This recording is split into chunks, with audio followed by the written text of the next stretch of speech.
The family doctor, whose duty was to preserve life, confirmed now as a mass murderer, the full extent of his crimes as yet unknown. Dr. Harold Frederick Shipman of Hyde, Manchester, murdered 215 of his patients over a 20-year period. His reputation as a caring GP in a close-knit town was a thin veil for his evil killings. He committed the ultimate betrayal in patient-doctor trust and callously murdered with lethal injection, making this a crime that shook Britain.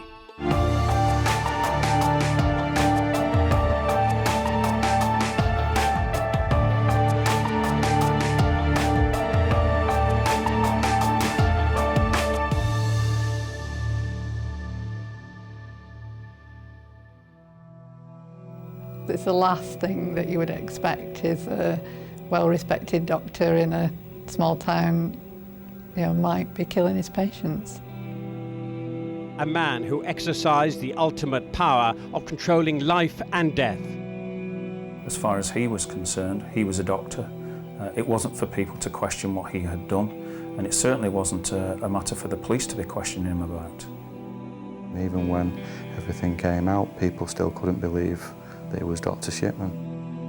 The prosecution alleged that the Hyde GP enjoyed killing his patients. Whenever Mum spoke about Shipman, he was a wonderful man and he was very caring and very loyal and did whatever he could. And it seemed very odd that all of a sudden when she died, he turned into this monster.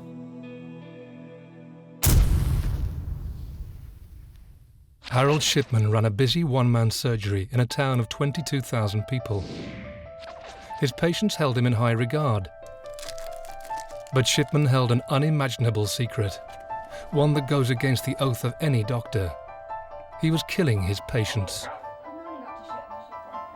In 1998, his cover was blown, and 2 years later, he was convicted of murdering 15 patients. Dr. Shipman is now the biggest single mass murderer the world has ever seen, after he was finally accused of 215 killings. When I met Dr. Shipman, he wasn't a particularly friendly person. He was quite arrogant and aloof most of the time with his fellow doctors. He reduced a rep from a pharmaceutical company to tears because he was just so aggressive in the way he was dealing with her. Shipman was very respected in the community, with families, patients and other professional people.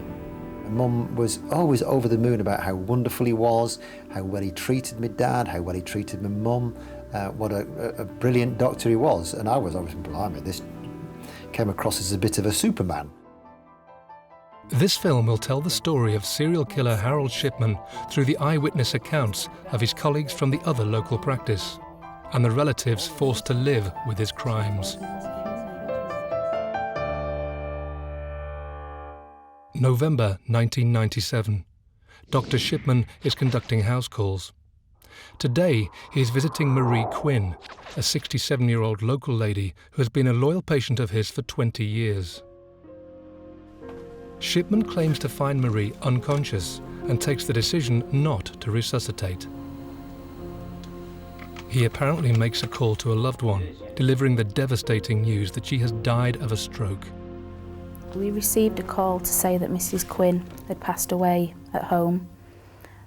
We were told that we couldn't move her body at the time because there was nobody in the house to let us in. Therefore, we had to wait until after Shipman's surgery had closed and he was going to let us in. Shipman has a reputation for visiting his elderly patients at home, so when Debbie receives a call from his surgery, it isn't unusual. But today, something seems amiss. We took Mrs. Quinn to the Chapel of Rest, but we couldn't quite understand why he had a key to let us into the house. Hello, Debbie. The funeral directors have started to feel uneasy about some of Shipman's deceased patients. Certain elements just aren't adding up, and now more alarm bells are ringing. His wife was also with him, which wasn't normal, but we were told that she was there to take the cat away. Shipman certifies the death from a stroke. Paperwork is filed, and family and friends are left to mourn. Marie didn't appear to be ill, but the expert has given his opinion. Life in Hyde continues.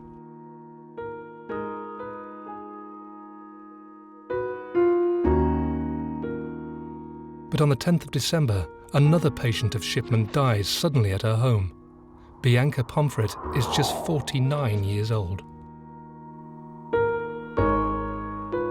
She lived alone and had done for some years. For many years she'd suffered from depression. The day before, when the support worker had spoken to her, she had been well and had not been complaining of any condition, certainly any serious condition. Bianca thought very highly of her doctor and was well known at his surgery. But her medical complaints were not life-threatening. Now she lies dead, yet apart from her frequent ailments, she hasn't complained of any other conditions. On the day that she died, she'd been seen by a neighbour. Later on that day, one of her support workers called her to home, knocked on the door and couldn't get any reply. As a result of that, she contacted Bianca's son, who came round. They got access to the house, found that the door in actual fact was unlocked, and they found Bianca sat in a chair, dead, fully dressed. Here is another death that doesn't add up. In the following months, the funeral directors grow increasingly concerned. More of Shipman's patients are found in unusual circumstances. By February 1998, Debbie is compelled to share their concerns. We were a bit uneasy really with the numbers of his patients that were dying at home, and the majority of them were always women. We didn't quite know who to talk to, so I made a decision one day when Dr. Booth came to our chapel of rest to sign some cremation forms to have a word with her. She was worried that the way that they were being found, didn't seem as though they'd been lying in bed ill. They weren't in their night clothes, they were sat in a chair, fully dressed. And said, don't you think that you're coming to do to countersign too many of Shipman's forms? It could be that they died at home quite peacefully and naturally. But on the other hand, if things weren't quite right, then we needed to speak to somebody, we needed to reach out to someone. I was quite shocked as well at what she might be suggesting, that she was suggesting that Dr. Shipman might be killing his patients. A number of patients now lie dead with no previous major ill health. And the doctor with one of the best reputations in medicine is now under scrutiny. Really, my first memory was when Sue Booth came knocking, very, very agitated. Unfortunately, Dr. Patel was in surgery. He was just as horrified and shocked as I was, and I thought, well, we have to discuss it with the whole partnership together and decide what we're going to do. The undertakers had made some remarks about Shipman, which she had found very upsetting and also very alarming, and that she really wasn't sure what to do next. More alarming news is about to follow, as Sue Booth is called upon once more. That weekend, Dr. Reynolds rang me at home and said she had suspicions about Dr. Shipman being a murderer, and she was very concerned and she wanted to discuss it anyway.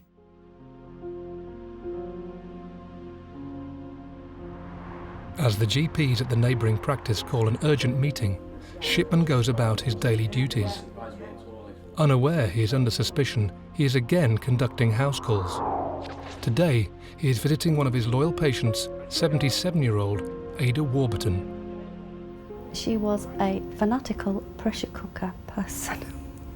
She was really well-nourished and a fruit and veg fanatic.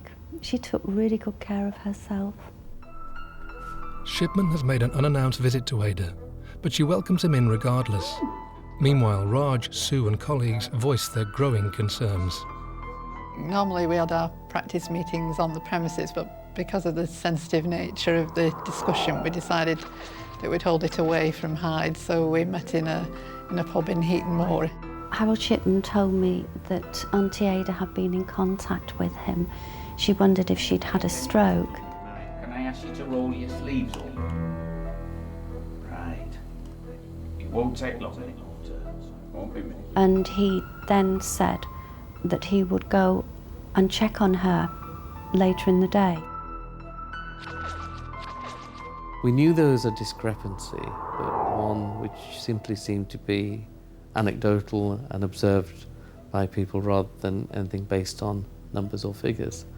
We then discussed whether we were talking about possibly some kind of professional incompetence or some kind of malpractice. Linda at that point said, well, she thought that he was perhaps deliberately harming his patients. And this was just a turning point, I think, for all of us.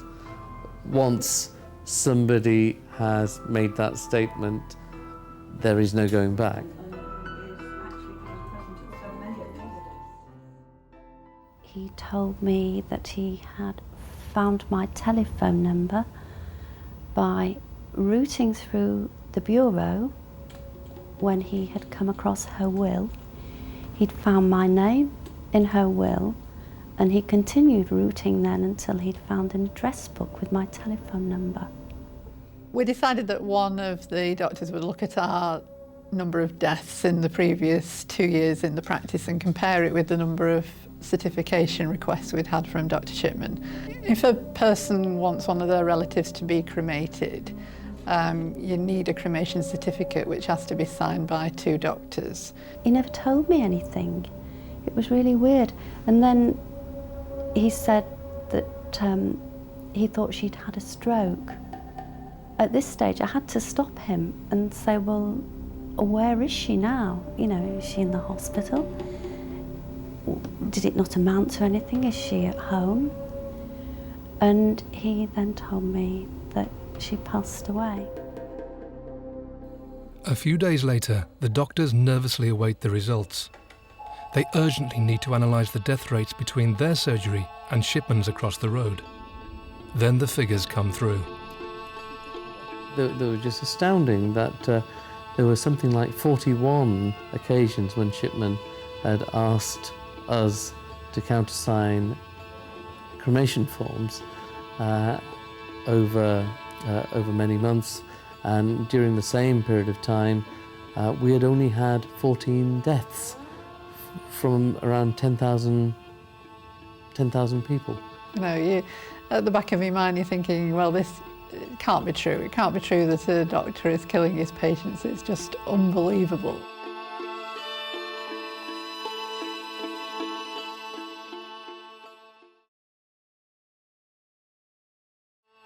March 1998.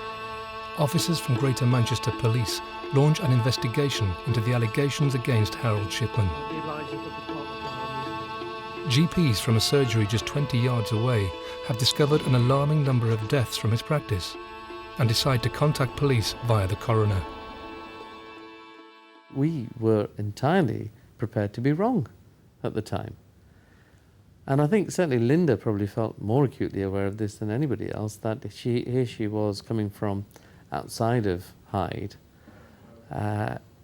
into an area where she had only been practicing for a short time, and she was challenging somebody else's reputation. Despite the doctor's reservations, matters have to be investigated. D.I. Smith is assigned to the case. His first port of call is Dr. Linda Reynolds. He heads over to Brook Surgery.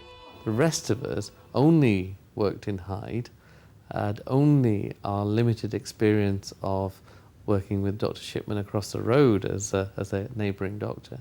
Whereas Linda had come to us from another practice in Reddish, and certainly her experience about doing cremation forms was that she was doing far more for Dr. Shipman since she'd arrived in Hyde than she had been at her previous practice. She'd also found it suspicious that he'd been present at quite a few of the deaths. We really did not want any of this to be true. We genuinely wanted somebody just to look at the difference in death rates and simply to say these differences were entirely understandable. As D.I. Smith and Dr. Reynolds discussed the concerns, one of Shipman's patients, 88-year-old Martha Marley, has just come off the phone to her daughter. It was the habit of her daughter to actually telephone her mother around about 9 o'clock each morning and around about 6 o'clock each evening. Her daughter rang her as usual around about 9 o'clock. Her mother didn't complain of any illness. She seemed well and bright, and she arranged then to ring her mother later on in the day as usual. But later that day, routine is broken as Martha's daughter struggles to contact her. Meanwhile, Shipman takes open surgery at his clinic. Whilst across the road, police are being told he might be murdering his patients.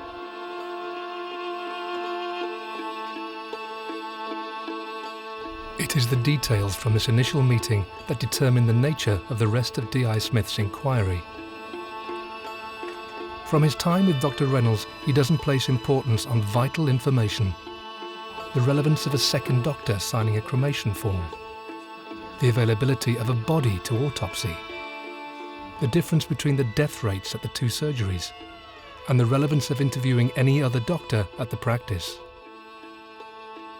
But this is a unique case, and Smith isn't experienced in this kind of investigation. Now, as D.I. Smith leaves Brooke Surgery, Dr. Shipman is busy with his other patients. At 6:45 p.m, Martha Marley is found dead at her home. The paramedics were summoned to Martha's home and obviously found that she had died. The cause of death given by Shipman subsequently was that she had died from old age.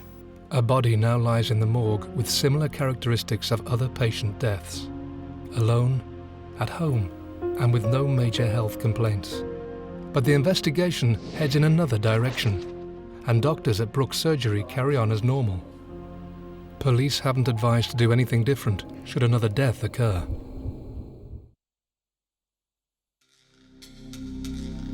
But just 2 days later, another cremation form arrives from Shipman. I was far more aware that this particular death may well be under police scrutiny. As the investigation gets underway and Martha Marley's body waits to be put to rest, another of Shipman's recently deceased patients, Ada Warburton, who Shipman visited 6 days ago, now also lies dead. When I was told that she had died, I was absolutely stunned. I was stunned because I spoke to her very often, and had she been ill, she would have mentioned it. 2 bodies could now hold the key to Shipman's crimes, but this avenue remains undetected. D.I. Smith instead turns his attention to the town hall to discover how many deaths have been registered by Shipman in the last 6 months. It appears that in searching registers that some of the deaths were actually missed, and there was a smaller number actually given to D.I. Smith than in actual fact Shipman had been involved in. Police are led to believe they are dealing with a lower number of potential deaths than is the case. Discreet investigations continue. All the while, Shipman goes about his duties as normal. And 2 potential victims lie in the mortuary, about to be cremated. Dr. Reynolds believes these might hold the vital clues needed. He had mentioned at one point to CID that there were 2 bodies at the undertakers that could have been examined by post-mortem. Linda thought that the police would be looking into that, just as a normal follow-up to that inquiry. I'm now of the opinion that the police didn't look at that. When Shipman phoned me on the Friday night when he told me that Auntie Ada had died, he told me that he'd informed the police because the house had to be secured. So whilst he was speaking to me, the policeman actually came into the room. The policeman took the telephone from Shipman, and he was the first to mention Post-mortem, in less than 10 seconds, it was quite apparent that Shipman had somehow he'd managed to tell him that this wouldn't be necessary. No autopsies have been ordered. Vital evidence could be lost forever. Later that day, Ada Warburton is cremated. Anyone who knows me knows that had I been discreetly asked to give permission for post-mortem, I wouldn't have liked it, but I would have gone along with it to help an investigation. The coroner nor D.I. Smith is aware of Ada's death. They are also unaware of Martha Marley's death, who was cremated the very next day. It is now 1 week into the investigation.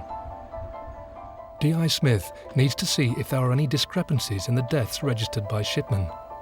He decides to visit Dr. Banks at the West Pennine Health Authority. Dr. Banks deals with complaints about health practitioners in the area. Dr. Banks' opinion was that there was nothing out of the ordinary with those notes and the action that was taken by Dr. Shipman. It may well have reassured him that there was no medical evidence to suggest that Shipman had been involved in the deaths of these individuals. Shipman, on the other hand, seemed to have, appeared to have, a lot of elderly patients and retired people. And again, this seemed to indicate that there were differences in what he would experience and what we would experience. If police were to search Shipman's practice profile, they discover he has a less than average list of elderly patients and a smaller percentage of females than any other practice in Thameside, blowing the myth that most of his patients are old and female. The chance for autopsies has now passed, and to D.I. Smith there appears to be nothing of concern in Shipman's records. But before closing the case, D.I. Smith visits the local cemetery to look into the number of cremations. What he wanted from there was details of the undertakers that had been involved in the burying or in the cremation of individuals in order that he could conduct inquiries. Meanwhile, Debbie Massey, the funeral director who first raised the alarm, hasn't been contacted about the deaths. We were surprised that we hadn't been interviewed and asked questions on our concerns. Relatives of the deceased are also unaware Shipman may have killed their loved ones. At the time of Auntie Ada's death, I knew absolutely nothing of the rumours, of the police investigation. Afterwards, of course, with hindsight, it's very easy to say, if I'd have been there, I'd have said I want a post-mortem. You can't say that. I had no need to ask for one, no reason to ask for one, because I didn't really understand why it should be necessary. Police who attended some of the deaths haven't been contacted either. No checks have been made on the police national computer or with the General Medical Council to see if Shipman has any previous criminal history. If D.I. Smith were to look, he'd discover Shipman is a man with a sketchy past. Shipman was convicted of offences relating to his abuse of pethidine. What he was doing was obtaining drugs illicitly by forging orders, which he was then using to inject himself. He was convicted at the local magistrates' court and received a heavy fine, although the General Medical Council took the view at that stage that no punishment should be imposed on him by themselves. He received a period of treatment and resumed practice around about 6 months later. A vital piece of the jigsaw is missing. Police are unaware they are dealing with a man with a history of drug abuse. Possible victims have been cremated. Tests may have revealed high levels of diamorphine, but the case is closed. I just breathed a huge sigh of relief at the time. I just thought that was good news as far as I was concerned, as I really didn't want there to be any truth in any of those observations. Dr. Reynolds was still unhappy with the outcome of the investigation, so we agreed that we would just keep a close eye on the situation, but the bottom line had to be that the police said everything was okay. Police seem convinced the popular GP is guilty of nothing more than caring for his patients. But Dr. Shipman goes on to kill 3 more women. 3 months have passed since police investigated claims that Dr. Shipman was murdering his patients. His colleagues remain on edge while Shipman remains in practice and seemingly untouchable. Today, he is visiting the home of Mrs. Kathleen Grundy, the former mayoress of Hyde. It is 8:30 a.m. and he has allegedly come to take a blood sample. She was a lovely lady, a really lovely lady. Very friendly, extremely friendly with my mum. Despite the fact that she was in her early 80s, she helped to serve meals to the elderly. She was certainly very active in that whenever I saw her, she was always very well, and she was always another one who rushed around everywhere. It's a busy day for Kathleen. She's an active woman who rises early and gets on with her day. In a few hours' time, she is due at the community centre to help out as usual, but finds time for Dr. Shipman beforehand.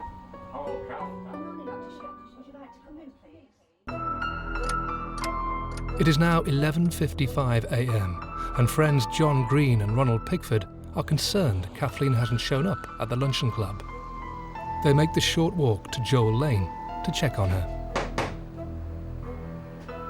They found her door unlocked. They went inside because there was no answer to repeated knocking, and they found Kathleen dead on the settee in the lounge, fully dressed. Dr. Shipman is called out immediately and certifies Kathleen's death as old age. Her family and friends, although massively shocked by the sudden death, pay tribute to her the following week. She's laid to rest at Hyde Chapel, near to her parents. But Kathleen's legacy doesn't end here. Her message from beyond the grave is about to blow the lid on the country's biggest serial killer. Angela Woodruff was contacted by Hamilton Ward's solicitors only a few days after her mother's burial and tell her that they were in possession of a will allegedly made by her mother in which all her assets had been left to Dr. Shipman. Kathleen's daughter Angela is left baffled by the news. Why leave a legacy to someone who wasn't particularly close? After a copy of the will is faxed through, Angela, a solicitor herself, heads straight to Hyde to investigate further. In the body of the will, it talks about leaving my house. In actual fact, her mother owned 2 houses and obviously would have known that. So consequently, had she genuinely prepared that will, she would have talked about 2 houses. The general condition of the will, the way it had been prepared, it looked very, very amateurish. Kathleen Grundy had been a very particular individual, very neat person, and in actual fact hand wrote everything. Having seen the documents, Angela became extremely concerned. She decided that before she went to the police, she would make some inquiries of her own. One of the things that she did was to get out the paying-in slips for the Age Concern shop where Kathleen Grundy did the paying in. She wanted to compare the signatures on that with the signatures supposedly made by her mother on the will. The signatures don't match. Angela needs to probe further. When she quizzes witnesses on the document, her fears grow. Several days before he killed her, he actually got 2 members of the public who were sitting waiting in the waiting room to come into his surgery to sign a form. They believed that that was probably an insurance proposal form, something similar. What he said was that it was probably an insurance form. She asked him to sign it. He wouldn't get involved in anything like that, so he asked 2 members of the public. If that's the case, he would never have seen the will form and he would never have touched it. But his fingerprints were on it. Kathleen had also been a picture of health shortly before her death, chatting with an old friend. Her meticulous diary showed she was expecting Shipman on that day to take a blood sample. Subsequent inquiries revealed that no such survey was taking place. And in fact, in respect of Shipman's explanation, The blood sample that he allegedly took that morning did not turn up. It had not been sent to the pathology lab, and it wasn't still in his surgery. For a second time, Harold Shipman comes to police attention. And now, the devastating facts are going to be irrefutable. No blood was taken from Mrs. Grundy. Shipman's elaborate plan is about to be foiled. He has callously murdered Kathleen and tried to forge her will to inherit nearly £400,000. There was a headline on Radio 4, Tameside doctor accused of murder and forging a will. As soon as I heard that news report, I was convinced he was guilty of my mum's death.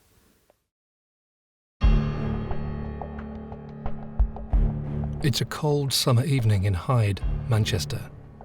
Police take the dramatic decision to exhume the body of Kathleen Grundy. Detective Superintendent Bernard Postles now leads the case. They fear Kathleen has been killed by her GP, Harold Shipman. Whispers in town are now in overdrive. Has the doctor, with over 3,000 patients, been killing those who gave him their unquestionable trust? By the 1st of August, only 5 days after Angela expressed her concerns, we exhumed the body of her mother. Forensic tests needed to be carried out. In addition to that, the typewriter had been recovered from Dr. Shipman's surgery, which we believed had been used to prepare the will and the letter that accompanied it. Mid-August. Shipman is well aware he is under suspicion for murder and forgery, but he carries on regardless, seeing patient after patient and even joking with those he treats. Whilst officers swoop on his surgery to seize other potential evidence, he shows only contempt for the inconvenience caused. There appear to be further new concerns somewhere along the line that we haven't been involved with, but clearly, somebody is looking into this again. We thought we'd put it all behind us, and then now it's starting again. And of course, the horrific numbers that were going to come out subsequently, we had no idea it was going to be as big as that.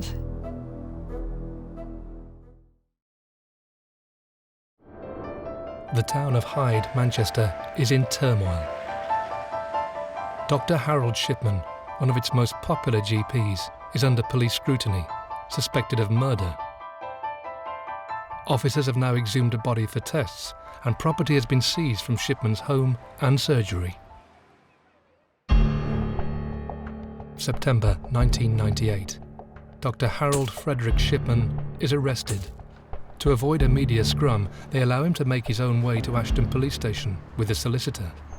The police now have damning evidence. The results came back from the toxicology tests, indicating that it was diamorphine that was in Kathleen Grundy's body. In terms of the will, the tests that were carried out showed that the will had been prepared on the typewriter, which was owned by Dr. Shipman, and that the signatures on it were probably forgeries. Dr. Shipman's fabricated world is closing in, but he still defiantly keeps his composure. He strongly believes he'll be released after questioning later that day, but he never steps out of custody again. He appeared in a confident manner, that this was perhaps an inconvenience to him, and my belief is that he fully expected to be leaving the police station within a few hours. The devastation and magnitude of Shipman's crimes is overbearing for the whole community. As Shipman is charged with Kathleen's murder, police decide to exhume further patients. Ironically, Shipman's surgery is flooded with support from some loyal patients, hoping this is nothing more than a witch hunt or terrible misunderstanding. He was so well respected in the town and well liked. The patients loved him. They all wanted to be on his list. He was a very popular doctor.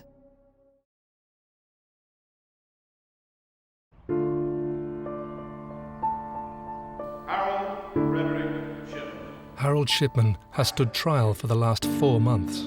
It became apparent something was about to happen, and we got a whisper that they've come to a decision. It was getting more and more difficult to question the amount of evidence that seemed to be mounting up against him. Then it came to the first one of cremation, guilty. And then there was this big sigh, and then guilty of the next one. And the various relatives then who were sat behind me, whose relatives had been cremated, it's wrong to say a sigh of relief. It's a relief, I think, that it was over, but a sigh of horror that their relative had been murdered. Shipman is convicted of 15 counts of murder and forging a will.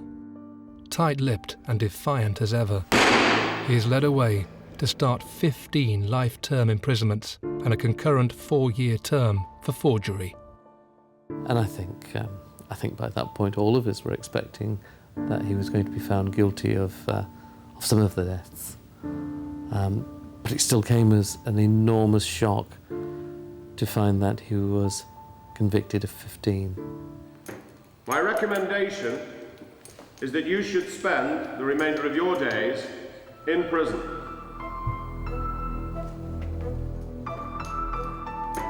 He shows no remorse, nor gives any explanation.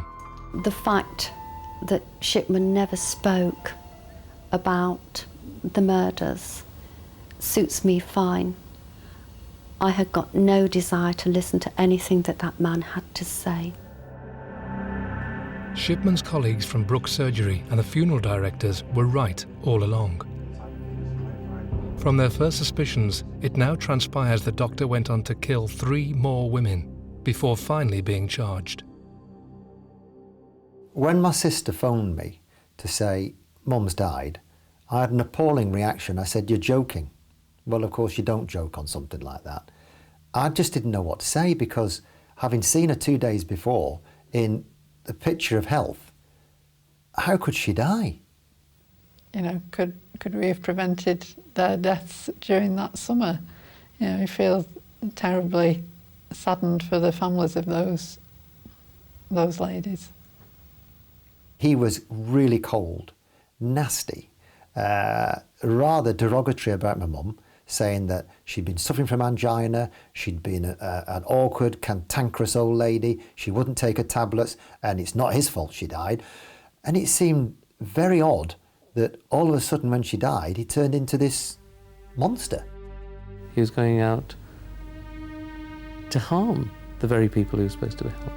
And that was probably the single lowest point for me personally.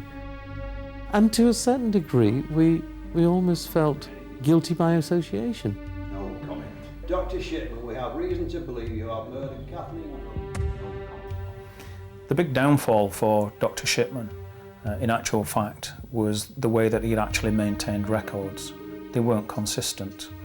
Certainly the medical records which he had altered weren't consistent with other records kept around about the time of the deaths, with the death certificates, with the cremation certificates, and with the actual paper medical records. They weren't consistent with the stories that he told to members of families or to neighbours at the time. It was towards the end of the interview in relation to the first death that he was faced with irrefutable evidence that he had altered computerised medical records that he actually broke down, and from that point on was uncooperative in any interviews that took place. No comment. People are also questioning the motive. Apart from forging a will, there appears to be no clear reason. Rumours that Shipman asked for a keepsake after a death are now rife, and some relatives report missing jewellery, but no answers are given. Shipman reveals nothing. Her sister, Auntie Esther, she bought her the most beautiful necklace. And personally, this beautiful necklace was a thank you from one sister to another. And we've never seen that since Harold Shipman went through the bureau. My mum's wedding ring wasn't on her finger, but it was a band. It was a gold band. There's no way you could identify it with the dozens and dozens of other gold bands that we found.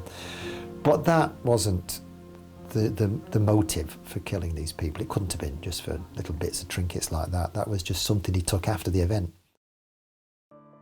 Shipman has now been in prison for 4 years. In the aftermath of his trial, a full inquiry looked into the death of every single patient Shipman ever had, suspecting there to be more victims. And now the true horror comes to light. This was an enormous case. I don't think that there has ever been a case as large as this, certainly in terms of the numbers of deaths. To find out that the figure was well above 200, set at 215 at the very least, if not more, was deeply, deeply crushing, and it really damaged my confidence as a doctor. I knew it was a lot. I had no idea it was going to run into the hundreds. Shipman's killing spree spanned more than 20 years.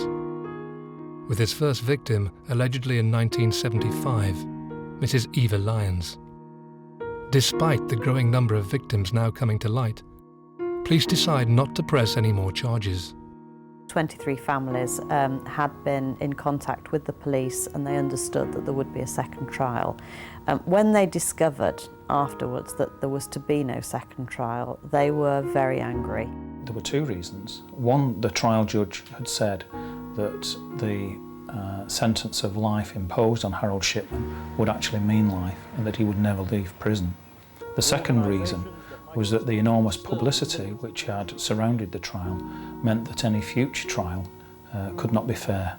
They were particularly angered because they were notified of it by letter, and if memory serves me right, the letter was posted through their doors in the early hours of the morning, and yet the story had clearly been released to the newspapers the day before. How could a serial killer go undetected for so long? Some would say the warning signs were there. But this is a calculating, dishonest man who fooled those who trusted him for over 2 decades. Shipman managed to obtain drugs dishonestly for years. His drugs bill at the surgery was also 60% above the health authority average. And as much as there were suspicions being aroused at the time, the level of trust that existed in doctors allowed him to dissipate these suspicions with relative ease and to deceive everyone around him, including myself, who he deceived over and over again. There were other families who just simply didn't believe that it was true and thought that the judge and the jury had got it wrong. And I think that even during the inquiry and even after the report came out, there were still families who just didn't believe what they were hearing. As a result of the murders, the Shipman inquiry made some major recommendations to the health authority in monitoring practitioners. There have been massive changes in regulation of doctors and health professionals since Shipman. Doctors now face a scheme of revalidation where they will have to undergo a kind of MOT style of check to allow them to keep their registration in order to practice as a doctor. There will also be systems put in place that allow recording of concerns around behaviours, conduct, practice. The General Medical Council is now becoming a body which is far more concerned about the well-being of the public and its patients than the profession it previously represented. Will this ever prevent another Shipman? He was a one-off. I don't think there'll ever be anyone like that again. I mean, obviously there are serial killers in various different types of life. He just had the access to kill people and maybe got away with it longer because he was a doctor. Impossible, I think, to stop somebody doing it again. What we can stop doing again is the fact carrying it out 215 times. Over a 23-year period, Dr. Harold Shipman murdered 215 loyal patients by lethal injections. The true death toll could actually be closer to 500. Countless families are now left picking up the pieces from one man's actions and his betrayal of their trust. I think the hardest thing for the families was actually thinking about their relative dying, What was it that he said when he was injecting them with diamorphine? She's thought of pretty much every day. She's missed so much. There's an engagement in the family. There's a baby born. She's the first person everybody wanted to tell, and she's not there. You can't afford to let bitterness and hatred dominate everything you do, because you just become a bitter and twisted person yourself, and Shipman's won. Harold Shipman committed suicide in Wakefield Prison in 2004. He never offered any explanation for his crimes. Procedures have been tightened up now, but I wouldn't put money on it not happening again. In 1992, 25-year-old Stephanie Slater was kidnapped and locked inside a coffin for 8 torturous days. Her attacker, Michael Sams, had already killed before. If Stephanie's employers didn't give in to his demands and release thousands of pounds, she would be murdered, making this a crime that shook Britain.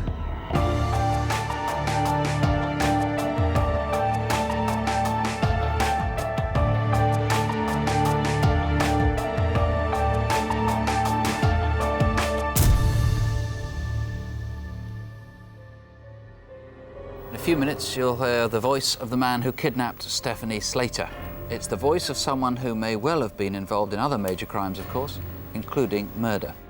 He had the knife at my throat. He's over me, he's panting, and he just says, "If you move again, I'll slit your throat." The ransom money was dropped near the village of Oxspring in the Barnsley area of Yorkshire. The kidnapper escaped with the money. This man had also committed a murder in the past.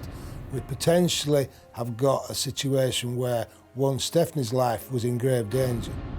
He said, the only way you'll find Slater is when she's dead. If you ain't got her back in 24 hours, that's it. Stephanie Slater was an intelligent young estate agent. She had a whole life ahead of her. But on the 22nd of January 1992, this all changed. Michael Sams kidnapped Stephanie at knife point and held her company to ransom. He wanted £175,000 in return for her life. This film will tell the story of Stephanie Slater through the eyewitness accounts of the people at the centre of the kidnap.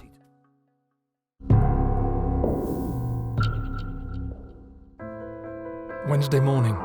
Stephanie has been with Birmingham estate agent Shipways for just 6 weeks. Today, she has an appointment in the diary arranged by letter last week. People would just normally phone up to book an appointment. You take their details over the phone, and then you go to the appointment when you'd arranged the time to do that.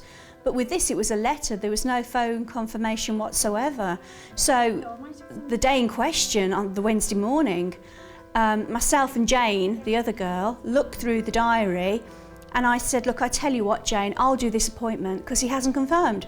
So he probably isn't going to be there. So you go with Kevin on that valuation and I'll do this. Stephanie deals with other inquiries before rushing to the viewing 2 minutes away on Turnberry Road. I just said, Mr. Southall. He said yes. And I said, oh, I'm sorry I'm a bit late. He didn't say anything. The house has been vacant for some time. The man shows some interest before being shown upstairs. It was a normal house viewing. I've done hundreds and hundreds in my time.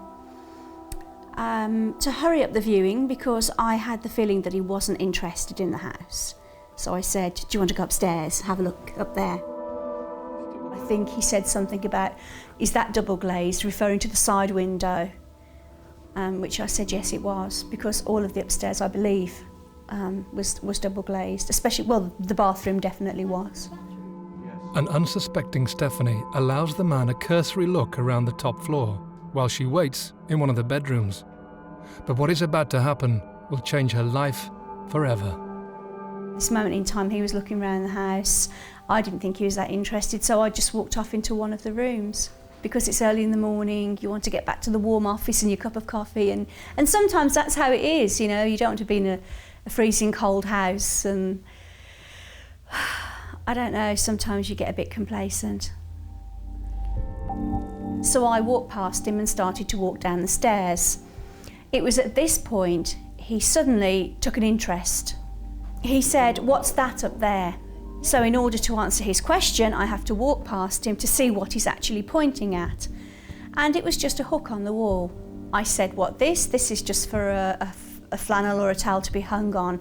And he didn't answer me, which I found strange because he'd asked a question.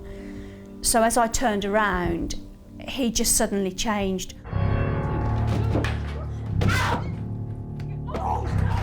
All I can remember was him, he seemed to grow bigger, huge.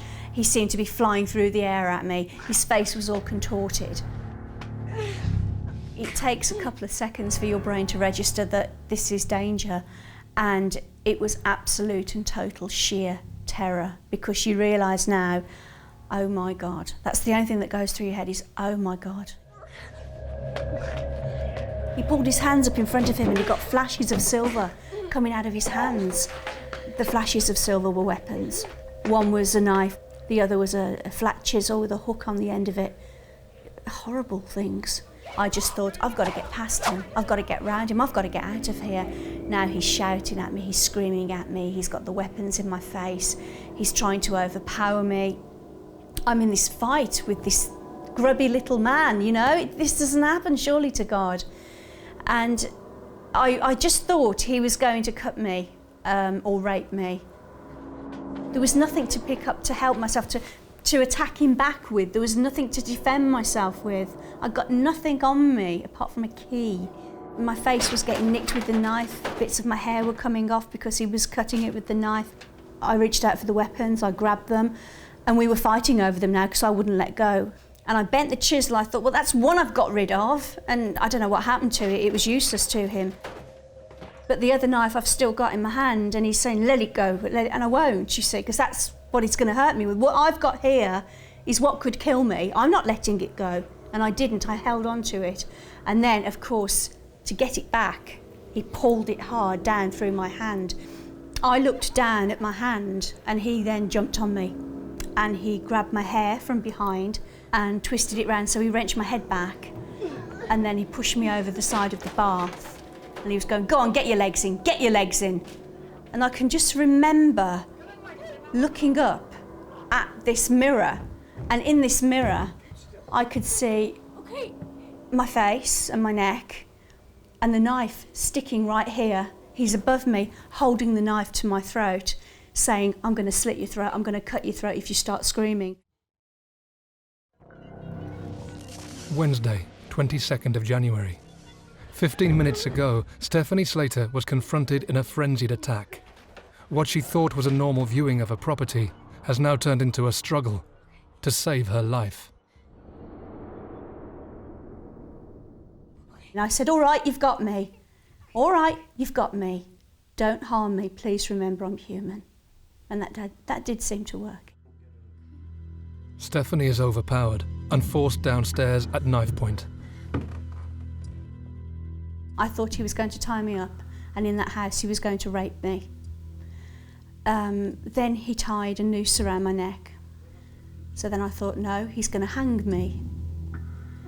And then he said, where are your keys? And I said, what keys? He said, the car keys. And I thought, oh, he wants the car. He can have the bloody car. So I said, I left them downstairs on the cabinet in the entrance hall. And so now he's walking me down the stairs one step at a time, holding me by this rope that's at the back of my neck. Because the rope I thought he was going to hang me from, he wants it as a dog leash. So I can't run off. And he's got the knife sticking into my back, and he's walking me down the steps one step at a time. We get to the bottom. And I realise it isn't the key he wants. It's me. And so I said, the keys are in my pocket. Despite Stephanie's cry for help, nobody comes to the rescue. This was the worst time for me because I'm sitting on the stairs. I can look up in front of me, and I've left the front door open, like you always should. And as I went to push down on my legs to quickly lever myself up to get me out that front door, it was like I didn't have legs from the knees down. It was like they weren't there. I'd gone into shock so much, I couldn't even feel my lower legs. By now, he's blindfolded me anyway, and I'm thinking, That's it. You've just signed your own death warrant. The petrified and vulnerable estate agent is now forced from the house with a knife to her side and led to the attacker's waiting car. Stephanie now vanishes from Birmingham without a trace. Unbeknown to Stephanie, she is being driven over 70 miles northeast to Newark. Although blindfold, she tries to take in details of the journey. You know, the timings, how long she'd stopped. She recalled at one stage them stopping at them, she heard trains going by. You know, did she have the sun in the face? Was it on this side, that side? So all this information is being pulled together. As Stephanie slips further away, concerned colleagues are now aware she hasn't returned to the office. Kevin and the other girl in the office, Jane, they actually drove past Turnberry Road and my car was still outside, and they commented to each other that, oh, she's been there a long time, hope she's okay. And as her boss and colleagues now grow increasingly worried, the attacker's car grinds to a halt, and the journey takes an unusual twist. He stopped the car, we were somewhere quiet away from traffic, and he kind of half sat me up, said, no screaming, I have the knife, and he took down the gag. And he said, I don't know whether you realise, but you've been kidnapped. I almost laughed because I thought, well, my family's got no money. You've got the wrong person here, you know. And then he said, I'm going to be asking Shipways for £175,000 for your safe return. And he said, we're going to make a tape to your boss. He said, I've written out the ransom note. He said, but you're going to speak it. So I've got a tape recorder here. Stephanie has now been kidnapped for 3 hours. And the horror is about to unfold with her boss, Kevin Watts. The police first heard about Stephanie's disappearance when a phone call was made to Shipways, which was where Stephanie worked, to the manager Kevin Watts. Now, they knew that Stephanie had gone to this house to allow a viewing with a client. There was an indication that there was going to be a letter sent. As Kevin Watts takes in the enormity of what he's just been told, Stephanie is being driven further from their reach. Kevin doesn't know what to do. So he phones his boss and tells him what's happened. And his boss sort of says words to the effect that, well, this is bigger than us, Kev. We've got to do something. We've got to tell the police. But you tell them quietly what's happened. Tell them they're not supposed to know, and we'll do all this covertly. Well, within 5 minutes of his phone call, there were uniformed officers at Turnberry Road and at Shipways. The kidnapper could still be watching the house. He could be watching here. If he sees police everywhere, she's dead.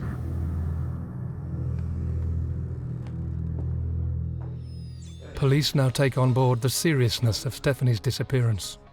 All the while, her ordeal deepens. The kidnapper has just pulled in to a quiet lay-by.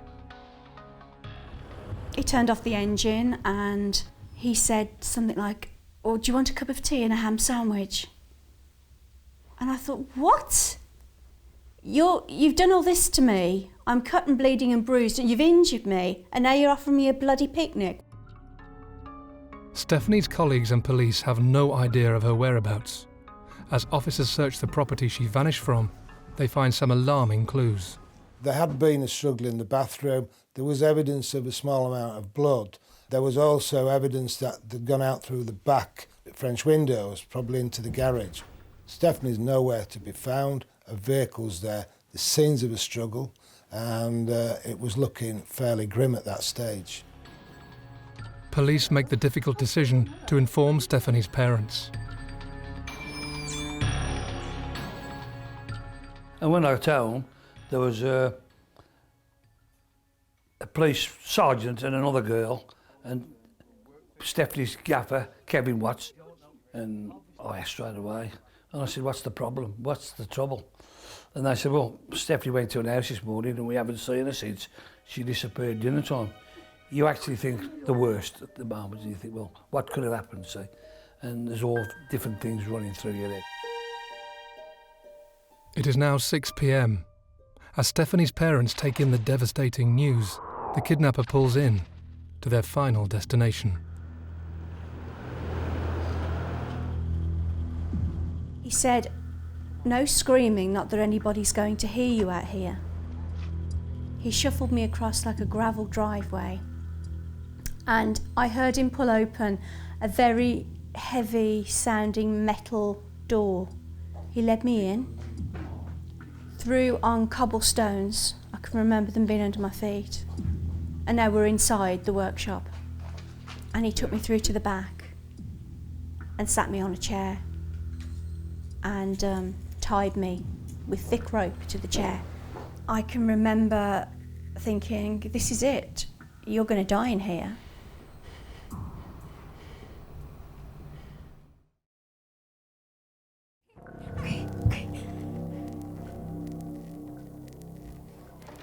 Estate agent Stephanie Slater has been kidnapped from an empty property. Blindfold and held at knife point, she has been driven over 70 miles from her hometown in Birmingham. Her colleagues are aware of her disappearance after a terrifying phone call from her attacker. Police have now scrambled to the property to find her blood in the bath. Stephanie has now been missing for over 7 hours. In the first instance, it was very, very low key, but we did have a police station that was more or less given to us as the joint inquiry. I had officers down from West Yorkshire working with the West Midlands officers.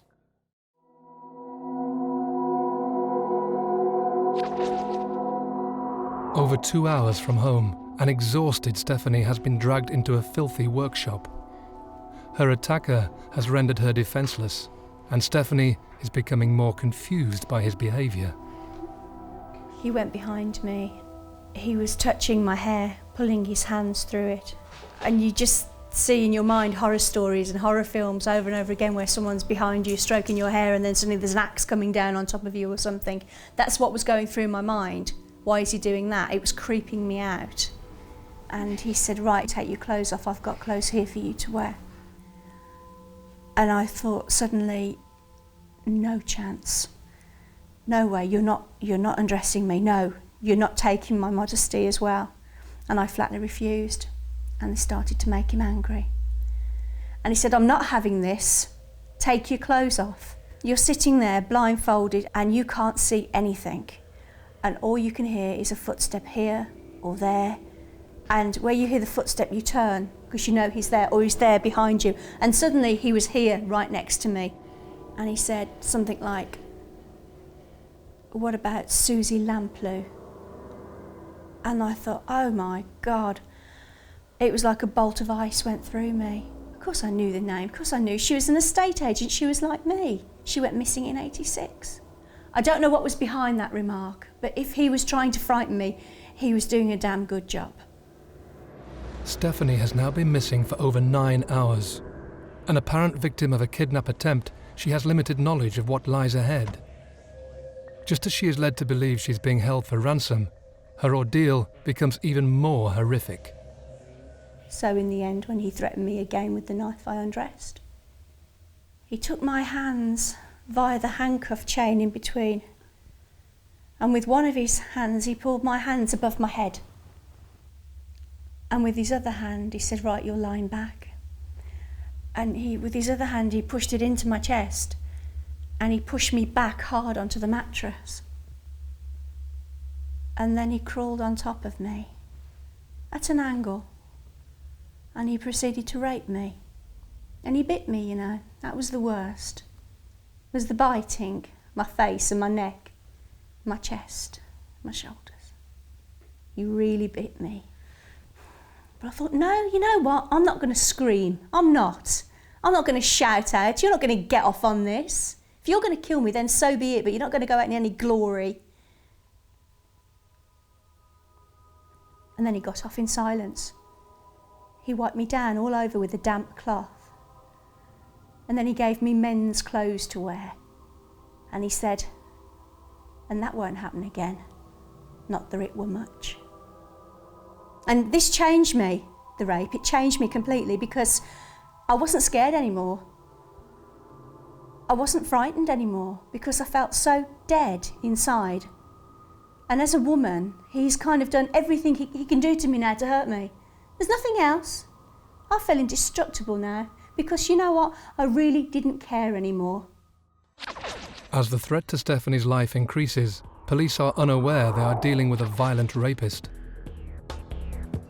Back in Birmingham, they pull in resources from West Yorkshire from officers working on a similar case. Their next step is to reach the package sent to Shipways as quickly as possible.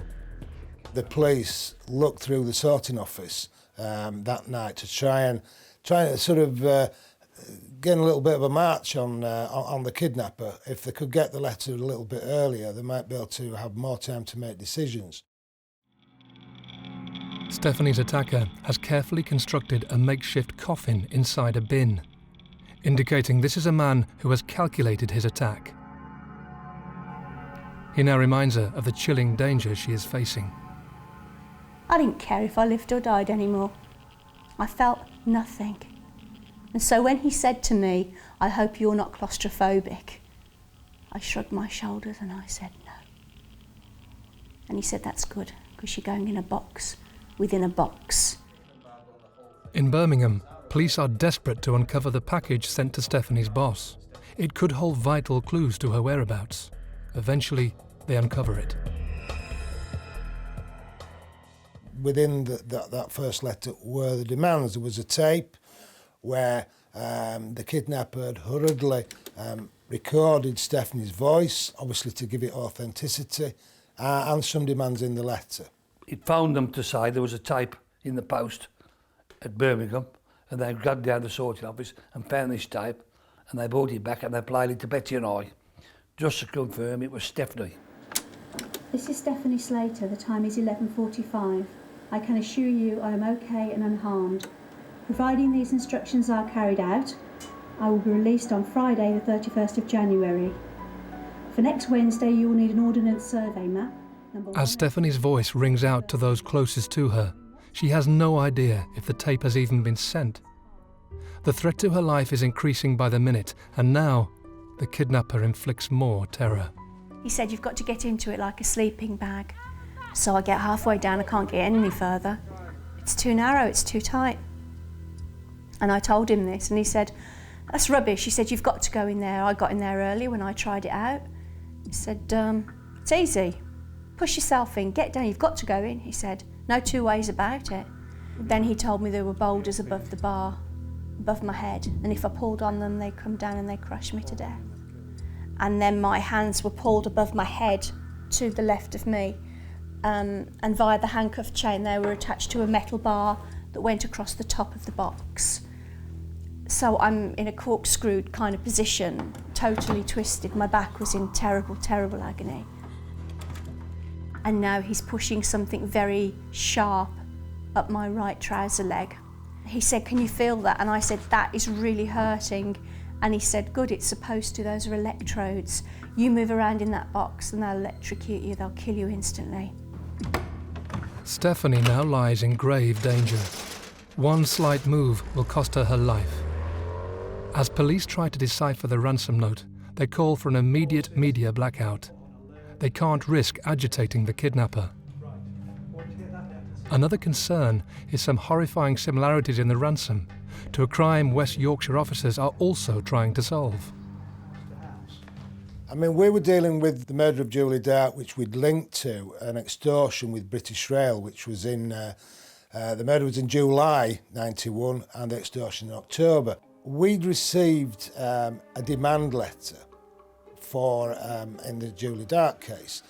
The phraseology used in the letters was similar. There were similar misspellings of words in the letters.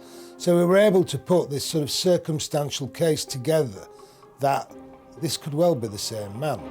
I was always in fear for my life, and I thought, yes, he could get the money and he could kill me. 25-year-old estate agent Stephanie Slater has been kidnapped and brutally raped at the hands of a vicious attacker. She has now been forced to lie in a makeshift coffin. If she moves, she dies.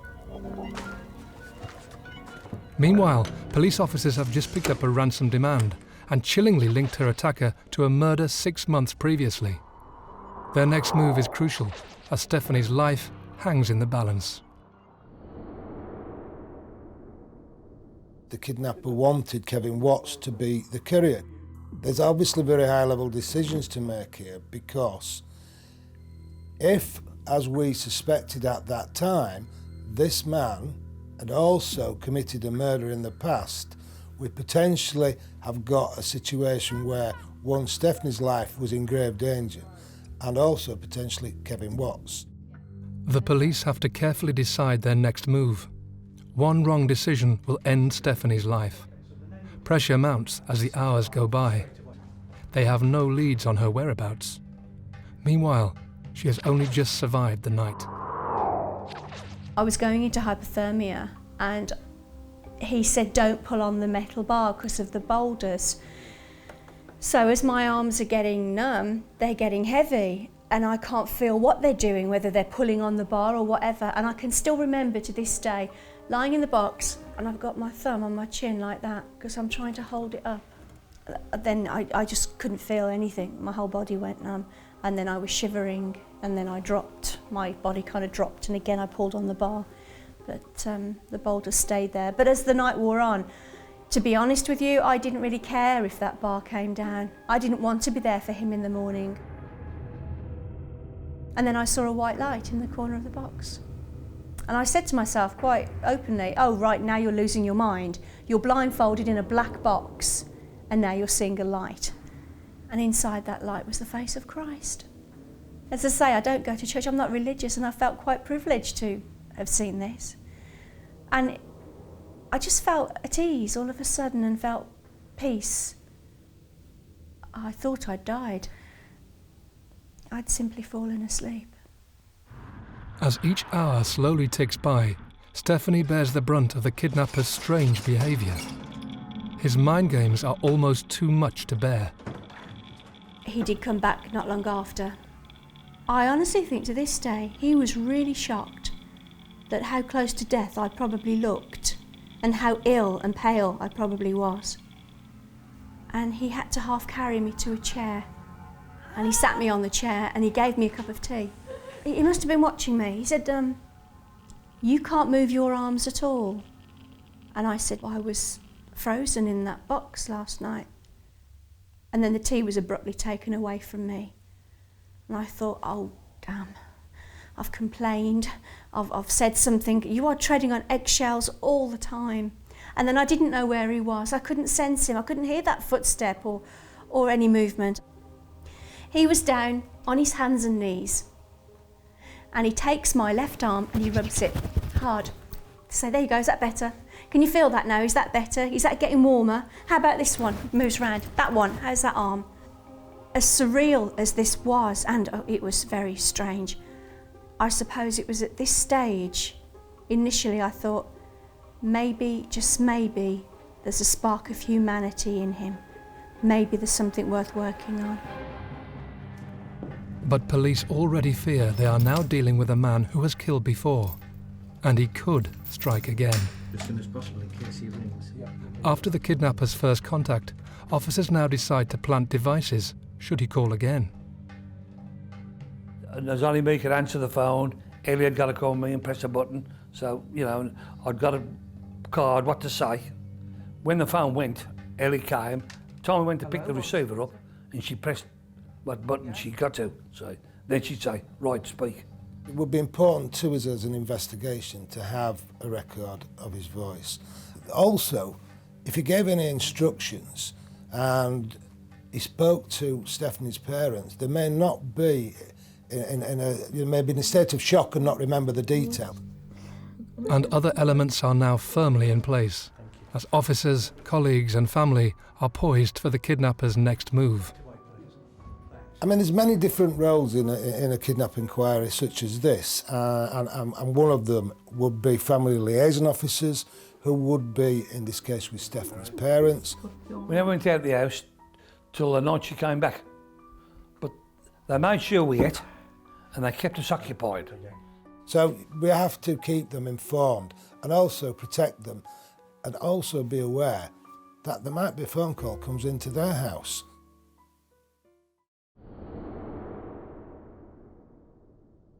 Sunday afternoon, 5 days into the ordeal, the kidnapper surfaces again. Hello. We might be having a sandwich or doing something, and the phone went about 2 o'clock. Picked it up, and it was Stephanie on the phone. But it was a tape. I want you to say, hello, this is Stephanie here. Hello, it's Stephanie here. They have allowed me to send a message to you, just to let you know I am all right and unharmed. I hear that West Bromwich Albion lost yesterday to Swansea, 3-2. I looked at Ellie, and I said, that's Stephanie today. I want you to know I love you. I am not to say too much, but whatever the outcome, I'll always love you. Look after the cats for me. Hello, Laura Slater. Can I just ask, is she all right?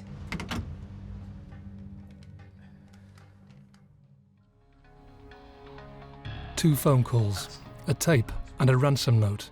The police understand this man is to be taken seriously.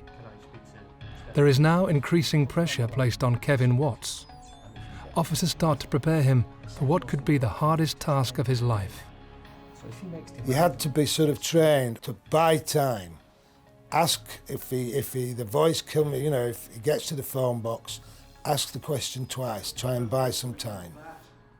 As police gear up for a major operation, Stephanie is constantly being pulled through a psychological nightmare.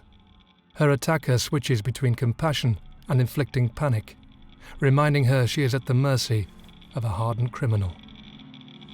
And I said something and I made him laugh. And after he finished laughing, he said, "Oh, I'm going to have to get rid of that now, aren't I?" And I said, "What's that? Get rid of what? What are you talking about?" And he said, "Over there in the corner, I've got a bin to take your dead body out in." And that kind of scratched the surface, and I could feel all this emotion and this fear and everything.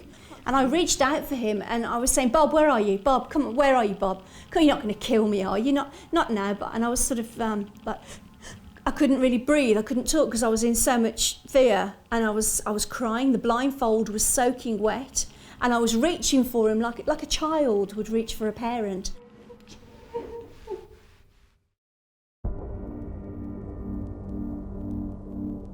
Tuesday. Stephanie disappeared a week ago, her whereabouts unknown. And all the police have are a number of obscure demands from her kidnapper. Now, he makes contact again.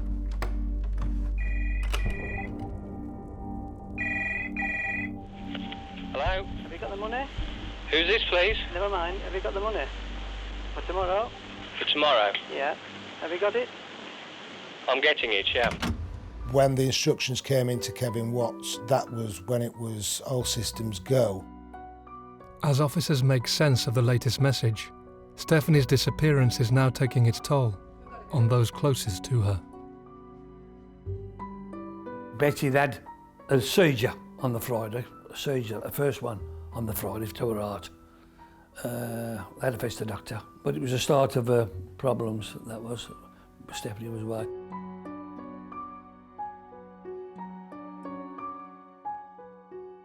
Stephanie, unaware her mother is in such turmoil, is trying hard to stay positive. So far, she has contained her fear. This man has fed and clothed her for 7 days. She hangs on his word that she will be released. Now, she hears noises in the workshop once more, as her kidnapper returns from the phone call to her boss. He bought in a mattress, and he also later on bought in a second mattress. So there are two now. I slept on one, and he was to sleep on the other. I've got milk and Kit Kats and crisps and things, so I'm putting them down the middle like a barrier, like stay away from me, don't touch me sort of thing. Later on that evening, he said to me, how did he put it? If I was to ask you to do what happened on the first night, what would you say? He was referring to the rape. And I said, I'd ask you not to ask that of me, because I don't want to. And he said, that's all right, I just thought I'd ask. Through those 8 days, somehow I'd managed to get some respect from him. It was a tremendous hurdle to get over, but I'd done it. Each day for Stephanie has been an emotional roller coaster. Her attacker, on the other hand, has made her ordeal part of his daily routine. It seems totally incredible to me now that I was at the back of the workshop in the coffin and in the box, and he opens up his workshop to members of the public. I can hear him using a till, I can hear him on the phone, chatting to people, laughing with people and having a joke. And I'm at the back, all chained up and locked away, imprisoned. Her captor runs a small tool repairing shop just yards away. Each day he opens up to regular customers. His wife even drops by with his lunch.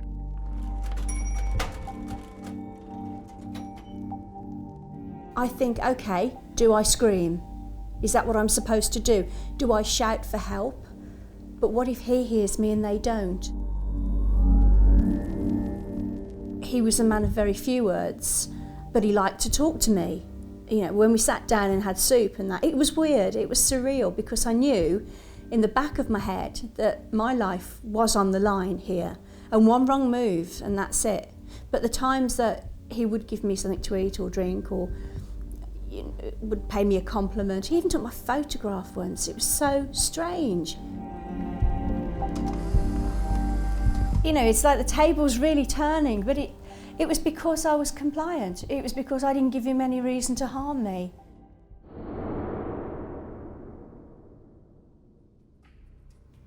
Meanwhile, the pressure is mounting on Stephanie's employer. Kevin Watts has the horrifying responsibility of meeting the kidnappers' demands. The whole operation lies on his shoulders. Neither he nor Stephanie may come out of this alive. He was happy to do this. I don't know whether he realised until afterwards that the potential, but I know from speaking with him and his wife afterwards, you know, there were a few tears shed that morning when he knew, when he left home, that, you know, it depended on him, possibly, whether Stephanie came back alive. As Stephanie anxiously waits to see how the day unfolds, her attacker is leading her boss and the police through his carefully constructed game plan.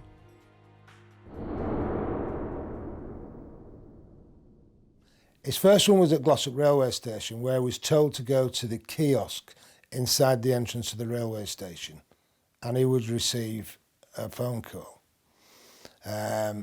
He got there, he then received a message to go to another kiosk, and he's got his instructions to go to a telephone box in an area called Four Lane Ends, which is in the Sheffield area.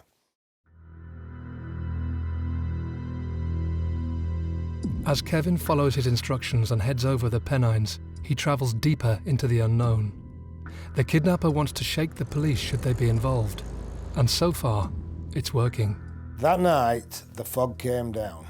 This really upped the ante. That meant Kevin Watts was now behind schedule. He'd been given times when he had to be at the next phone box because the phone would ring. He got to Four Lane Ends, it was late. He's panicking a little bit by this stage. He gets his instructions, which is then to go down this lane nearby.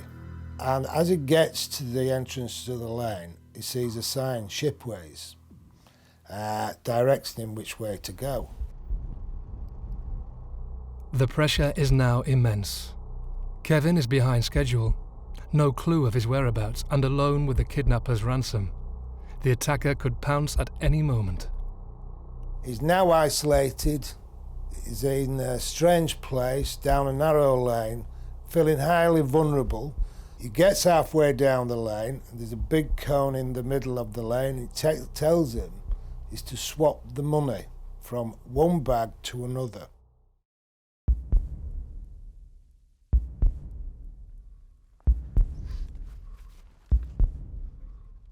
The kidnapper now lies in wait as Kevin follows his final instructions. He lays the money on a wall, unaware there is a 60-foot drop right on the other side. As soon as Kevin is out of earshot, the attacker pounces for his ransom.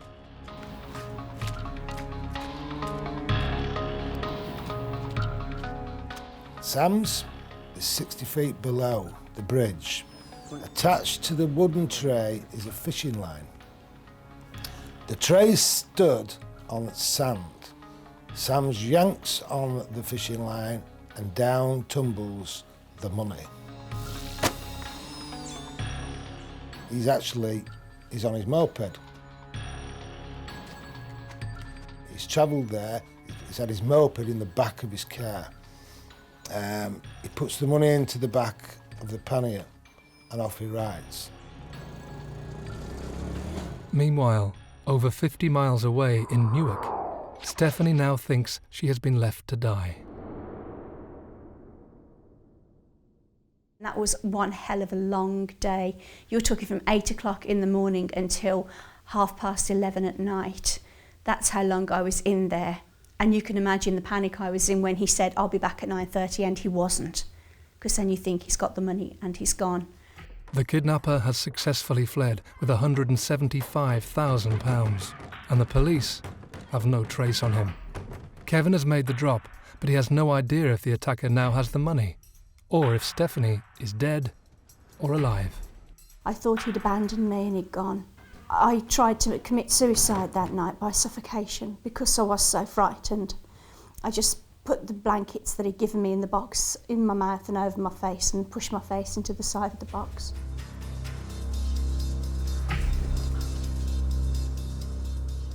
The money's gone, we haven't got a prisoner, and we haven't got Stephanie. You know, everybody was absolutely gutted.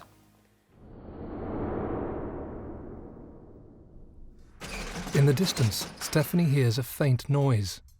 Although behind schedule, her kidnapper has returned. I shouted at him, "Is that you? Where have you been? Have you got the money? Please, God, get me out of here." After a few minutes of that, he actually came over to the box and opened it and got me out, and I collapsed into his arms.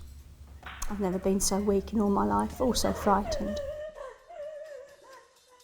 Remarkably, Stephanie's attacker, true to his word, prepares her for the journey home.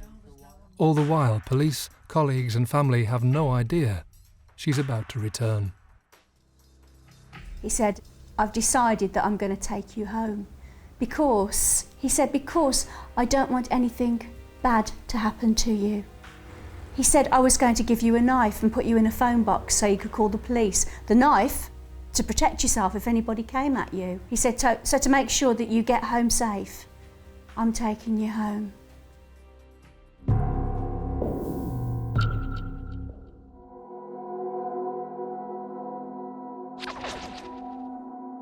Eight days after her disappearance, Stephanie Slater arrives on her doorstep, alone.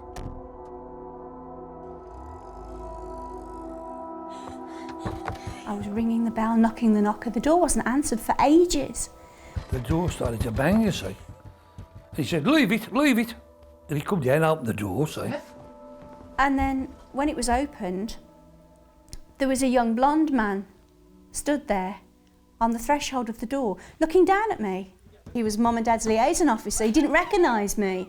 And there she was standing in front of me.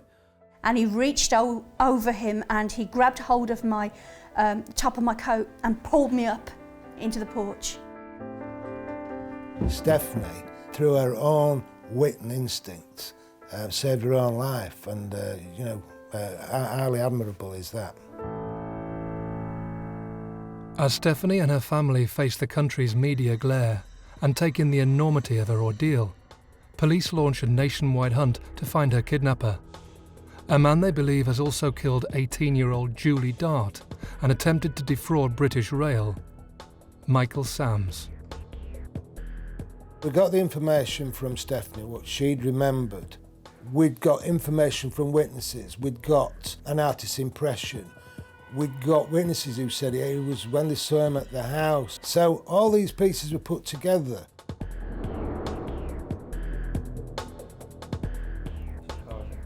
Three weeks after Stephanie's abduction, police appeal for her kidnapper on BBC's Crime Watch.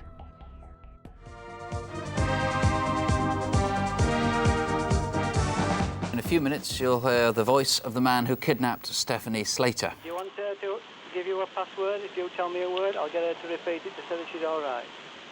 Yes. Could I have her mother and father's Christian names, please? A lady called Susan Oakes, an interest in this. She'd been following some of the information that had come out, and they'd started to developed this idea that it might be her ex-husband, Michael Sams. I dispatched the team off. He wasn't in, his wife Tina was there. Said he wouldn't be back till 5 o'clock there. I said, no, it's not urgent.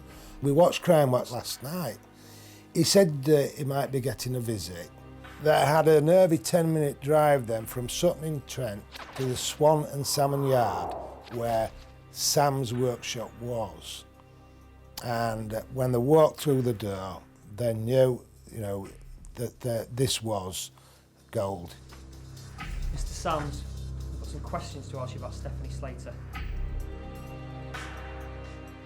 Everything that Stephanie had said about this place, she'd heard the ring, the sound of a dial on the old telephone, the ping of a microwave. Almost immediately confessed to the kidnapping of Stephanie. Michael Sams was given 4 life sentences in 1993. He was found guilty of blackmailing British Rail, murdering Julie Dart, and Stephanie's kidnap and imprisonment. Sams is a very sad individual. He's dyslexic. That was part of his downfall in the spelling mistakes in his letters, which helped us track him down. He's a very bright man, very arrogant, very self-centred. He can't face up to his mistakes. For years, 50-year-old Sams had been a hard-working husband and father. His brush previously with crime had been for car theft. An illness led to Sams losing a leg, and some said his attitude changed. Indeed, his split personality was a major part of his game plan. He also tried to frighten me with talk that he had a mate who was in this with him, but his mate apparently was a nasty piece of work and it was a good job that he wasn't looking after me. It was the other man who wanted to kill Stephanie. It was the other man who'd murdered Julie Dart. And it was the other man who'd actually tried to extort £200,000 out of British Rail with this brilliant idea that the other man had stolen off him. The other man is an illusion created by Sams. Stephanie has moved on with her life and fought hard to get over her ordeal. Her mental strength and resilience is testament to how she survived those horrifying 8 days. Her continued courage and determination not to be beaten is an inspiration. Everything changed from the day she went missing. Why he did rape her, because that did stick in my claw. Of course there was no need to. I complied with him all the time, so I ain't got a lot of compassion for him at all. I couldn't care less what happened to him, really. That's it. He can rot. He can rot. Yes, he was calculating. Yes, he did plan it to a certain extent, but he was no master criminal. At the end of it, he was just lucky. You can analyse him until the cows come out, but it doesn't matter, does it? He doesn't matter. In this world, he doesn't matter.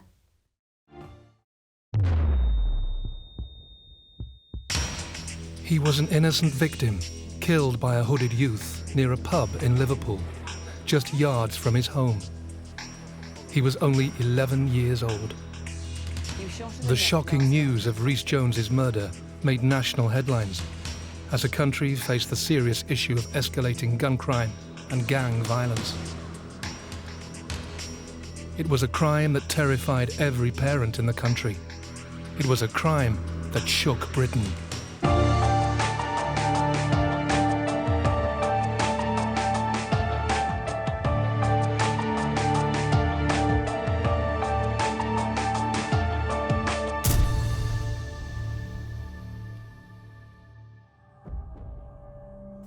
On the 22nd of August 2007, schoolboy Rhys Jones was walking home from football practice. He was shot dead by a teenage gunman on a bike. My baby was only 11. He didn't deserve this.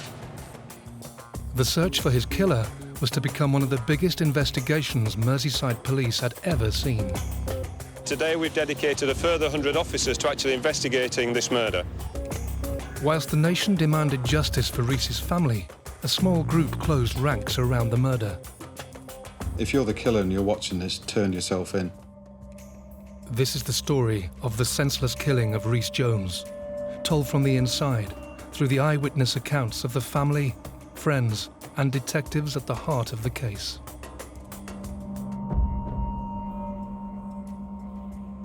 "11-year-old Rhys Jones lived on the Croxteth Park estate in Liverpool. Croxteth Park estate, which is predominantly housing estate. There's something like 3,000 privately owned houses. And in the middle of the estate is the Fir Tree pub. And then very close by is the only block of shops on that estate, with a medical centre, a school and a church nearby. We've lived on that estate for 17 years. I've never felt unsafe. It's a lovely area that we live in. Obviously seeing groups of kids knocking around, but you know, nothing more than what you do as a youngster yourself, you know. It's a really lovely looking estate, you know, you drive on it and there's trees, there's woods, there's plenty of greenery, all the houses are nice. With it being private, everyone has a bit more pride in their homes and it's a lovely looking place. I'd never had any worries about letting the boys go out and play. We've never had any trouble up there. Although it's a massive estate, I would say it was quite close, really, because there's only a little block of shops, and obviously that's the centre point of the estate. I think most people know each other. Rhys lived with his mother Mel, father Steve, and older brother Owen. It was a happy family life, where Rhys was thriving. We were just like a normal family, you know. Steve works permanent nights. I had a little part-time job. The boys were both at school and both doing really well. Weekends were always a bit special because Steve was always off for a weekend and we always make sure we do things together as a family. We gave him every encouragement to go out and, you know, be active and have a good time. Rhys was a popular personality and adored by those close to him. Rhys was a very happy and energetic little boy.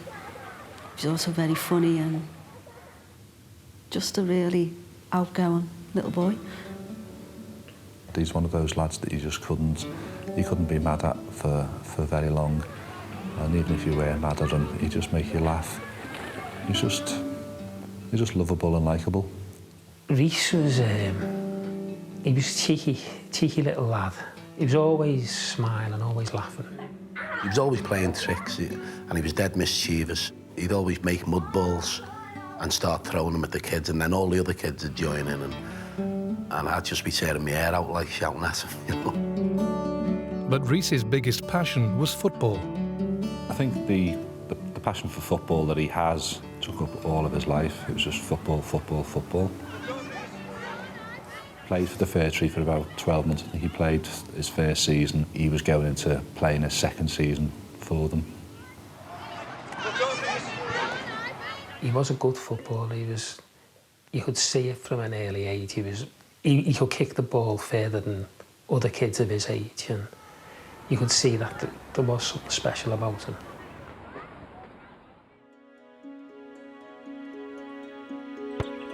It was a warm and sunny day on the 22nd of August, 2007.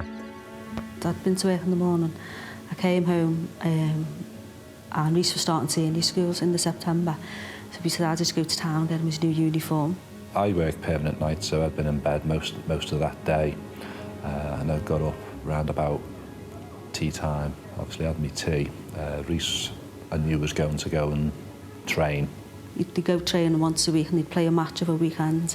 We decided that we would get together for an extra training session because the season was due to start on the following Sunday. But he was more excited because England were playing that night as well. So there was quite a buzz going around in the house because he wanted to get back for the match. He just had a light snack and then he just went up and put his kit on. Rhys left home and made his way to football. Rhys always used to take himself to training. As you come out of our house, it'd be a 5-7 minute walk on one straight road straight up to the football pitches behind the shops. The training ground would have been just to the right and slightly set back behind the pub. More or less right next to it, really. Soon after arriving at football practice, Rhys realised he'd forgotten something. The training session on that particular evening started about 6 o'clock. I'd asked all the kids to get there. Rhys had forgot his £5 signing on fee. And he went, oh, I forgot my money. And you could see him start to panic a little bit. And before I could even say anything off, he'd gone. He'd run home. Rhys! I was sitting on the settee watching the TV when he came bursting back through the door because he'd forgotten his sign-on money. And obviously he badgered Mel, and he just sat on the end of the couch waiting patiently for to give him the money. Instead of just leaving it and paying next time, he wouldn't. So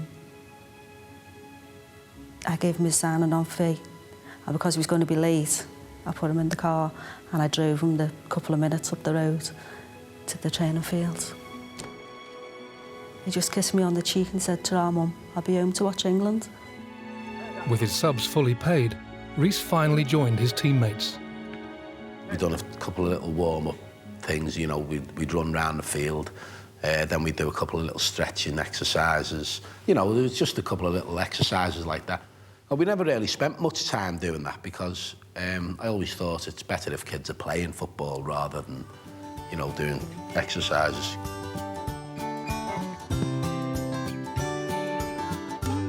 After a successful training session, Rhys was ready to make his way home, looking forward to watching England play Germany that evening. I was at the back of the car with the boot open, putting stuff in, and Rhys walked past the front of the car. And he said, "Ta-ra." And I said, "Where are you going? How are you getting home?" So he said, "It's all right, I'll walk." I asked Rhys to get in the car 2-3 times.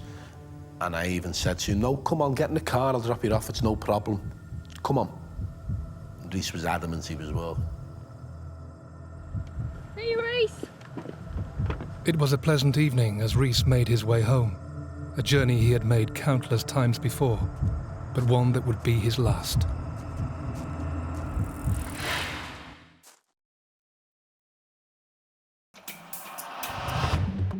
"11-year-old schoolboy Rhys Jones was a popular and passionate footballer, adored by friends and family. He had a promising future ahead of him, a future he would be denied.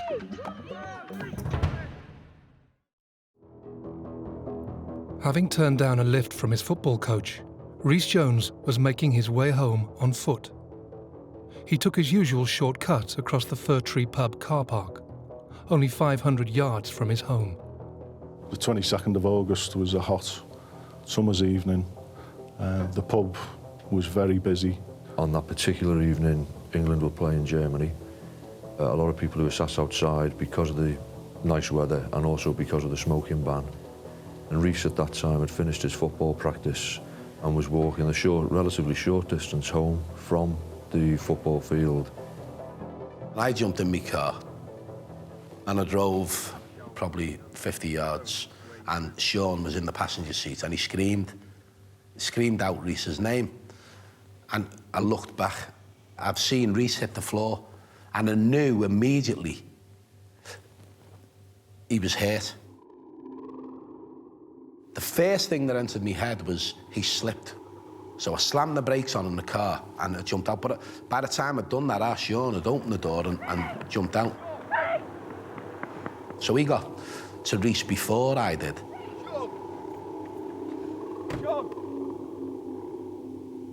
Just before I got there, a girl got there. She worked in the pub. This girl had grabbed hold of Rhys. She was trying to administer some sort of first aid. He was lying in like a pool, literally a pool of blood. The girl was shouting to me, "He's been shot." Call an ambulance! It's just that bit, seeing him. Sean was hysterical. So I'm shouting to Sean, "He'll be all right, he'll be all right," but I just froze, it was numb, I couldn't have done anything at all. The first thing I done was get my phone out and I phoned the ambulance and the police. And all the time, Sean's running around hysterical, and I'm trying to say to Sean, he'll be okay, don't worry. A distressed Steve didn't have Rhys's home number, so he frantically called local resident and Fir Tree football coach, Tony Edge. I could hear the panic in his voice, and he said Tony, I don't know what to do. Rhys has been shot. I started to shout a little bit. Just get round there and get his mum and get her here now, immediately. I remember just thinking, what am I going to say? What do you say to his mum or dad when they answer the door? Shocked and panicked, Tony raced over to the Joneses' family home. Well, I was just sitting on the settee watching the telly and there was a knock at the door. And I just opened the door and Tony was just standing there. I said, Steve just rang me and he said Rhys has been shot, but I don't know how bad it is. That's all I know. And he just went, you just need to come with me now. And I didn't even have the time to think, or I just ran into the living room, grabbed my keys and my phone, and I just got in the car. Well, the distance from Rhys's house to the pub car park was about a minute in the car. We were just really in silence and we were just wanting to get there as soon as possible. I think I was just in disbelief. I couldn't comprehend what he'd said. I didn't even question what he said. I don't even think I spoke. A stunned crowd had already started to gather around Rhys. It seemed like there was hundreds of people all around. I couldn't see anything at first. I got out the car and I just heard someone shout, "Here's his mum."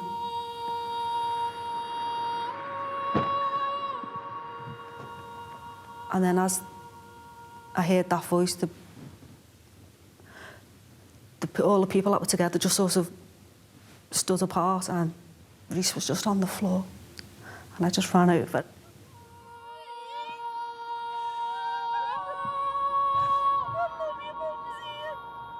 I could nearly even see where he was hurt. I could just see the pool. He was lying in a pool of blood. I just put my hand under his head and I said, "Come on, Rhys, you're going to be okay, come on. You're going to be okay, I'm here now. It's going to be fine." And people were screaming and, "Where's the ambulance?" But I was just, "Come on, Rhys, just look at me, you'll be all right." Tony never went over to Rhys. He left Mel and Tony come over to me and I was sort of trying to explain to Tony what had happened. When I saw Steve, he was distraught, he was in tears and, he's probably thinking if we hadn't have had training that night, it wouldn't have happened. It felt like an eternity till the ambulance arrived. It just felt like an eternity. I was still there, still holding on to him, and then when the paramedics arrive and they're working on him, and I just wanted them to help Rhys. I just wanted them to save him.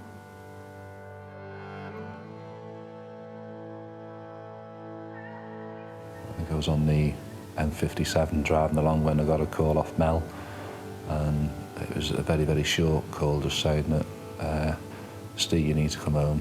Rhys has been shot."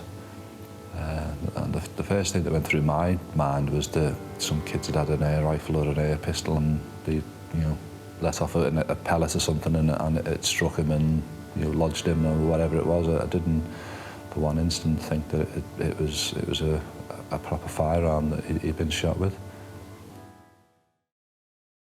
Well, when we got to the hospital, everyone was there waiting for us. They're all working on them and there's a whole team of people and you're thinking, "Oh, it's going to be okay, they're going to..."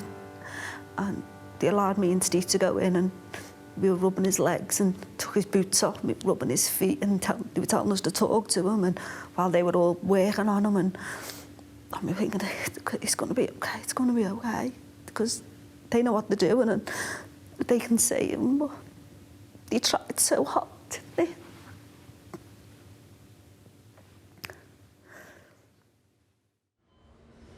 The doctors desperately persevered to save Rhys, but he never regained consciousness. I think the hardest thing for us was leaving Rhys in the hospital. We didn't want to go home and leave him there.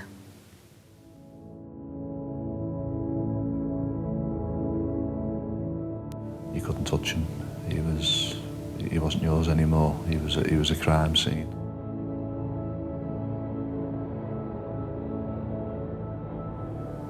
And we just went home in shock.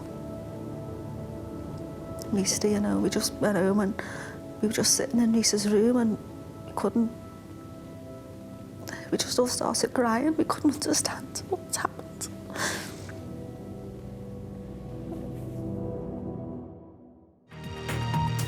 At 6 o'clock, the murder of an 11-year-old boy in Liverpool. He was shot by another youth on a BMX outside the Fir Tree pub in Croxteth. He was shot in the neck last night in Croxteth on his way home from football practice. He died later in hospital. And the police say knows who this killer is. This is not a time for silence. Do the right thing and turn them in.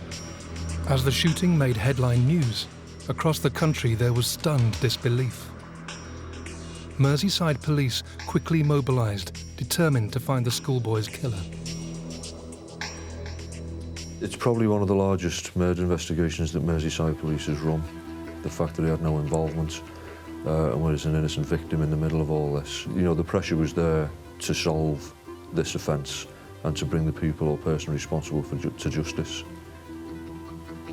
There's a large number of detectives who were deployed immediately onto it to conduct the outside inquiries. You've got the incident room itself, there's a lot of search teams involved, all the scientists, crime scene investigators. In the early hours of the investigation, it was clear to the police that the shooting was gang-related. The Croxteth Park estate itself is about less than a mile from the old Croxteth council estate. We were aware that there was gangs in mainly the old Croxteth estate. You've got a situation in Liverpool 11 where in effect two close-knit geographical locations, which is Croxteth and Norris Green, are separated in effect by one road. And over the years there has been a number of incidents involving almost like conflict between these two groups, which had escalated and had started to actually use guns.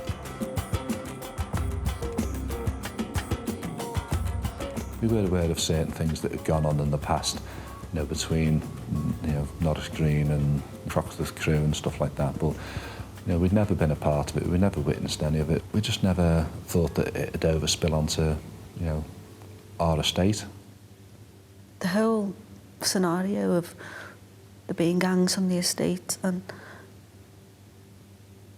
young boys having guns just seemed a world away from the life that we were living. I just couldn't comprehend it. I just wanted to understand. I just wanted to know what had gone on, why someone could shoot an 11-year-old boy. Because I knew that Rhys didn't hang around with those type of people. You know, all his mates were all just good lads. The very next day, Rhys's parents conducted a press conference, pleading for witnesses. Someone knows who's done it. And I know people must be frightened, but they've got to think that they can't leave this killer out there. It could be their son, it could be their brother next time, because it'll happen again. If he's not caught, it'll happen again. As witnesses close to the scene came forward, they described a teenage boy riding a bike. There were 3 shots fired in total by the gunman on the night. The first one was aimed at 2 lads who were riding their bikes across the pub car park. They then rode off on their bikes and he's obviously tracked them, aiming at them again, and has fired a second time.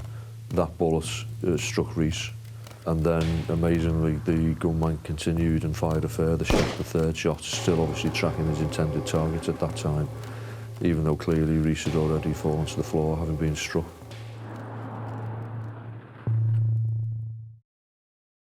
There was eyewitnesses who told us they'd seen the gunman, but unfortunately none of those were able to identify him. The police quickly obtained CCTV footage of the killer on his bike, hoping it would help their investigation. The significant piece of CCTV footage that we had and was used in this case was that taken from the pub system itself. That showed the gunman obviously approaching from the rear and going to either side of the pub. At that stage, he's clearly looking for his intended victims. You see him come back across the rear of the pub, and he then comes out the other side, which is at the point where he stood astride his bike and fired his weapon 3 times. When the gunman left the scene, we knew that he'd driven through the Croxteth Park estate on his bike. He'd crossed over Fir Tree Drive North and was narrowly missed by passing traffic, and across into Dam Wood, which is a wooded area that separates Croxteth Park and the old Croxteth estate. Unfortunately, it wasn't that clear with regards to the face of the gunman. But what it did give us, which is quite crucial, was the actual dimensions of the bike. As the killer made off with the gun, the pressure was now on the police to locate the gunman, bike, and the murder weapon. It was important to identify the offender at an early stage. Obviously, there's a youth out there who's armed, could well use that gun again, or himself could become a target for retribution.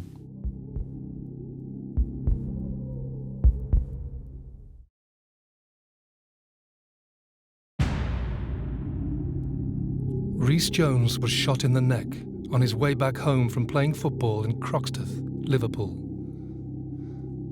The gunman fled the scene with the murder weapon. His mother, Mel, raced to the scene where she cradled her dying son in her arms. Rhys Jones's death shocked a nation. The local community was struggling to make sense of the tragedy. Everyone was just staying inside, that, you know, because people were frightened. People were frightened that it was going to happen again, you know, because, you know, if it could happen to Rhys, it could happen to absolutely anybody. I think the circumstances of Rhys being shot and killed created an element of fear, and rightly so, within the community. People knew that we hadn't arrested the offender. You've got to put yourselves in the position of a parent living in that location and thinking that could have been my child. You do have an instinct to keep your children safe, especially after something like that's happened. The streets around here were empty of kids. People on the estate were obviously very protective of their young children. It certainly changed my view on where Sean could go and who he'd play with. I wouldn't let him go 2-3 streets away on his own. If he was going round to his friends, I'd drop him off there and I'd pick him up.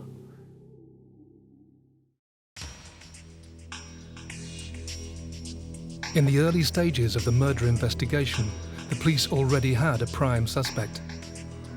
Postings on a social networking site had already named one boy as the alleged killer. 16-year-old Sean Mercer.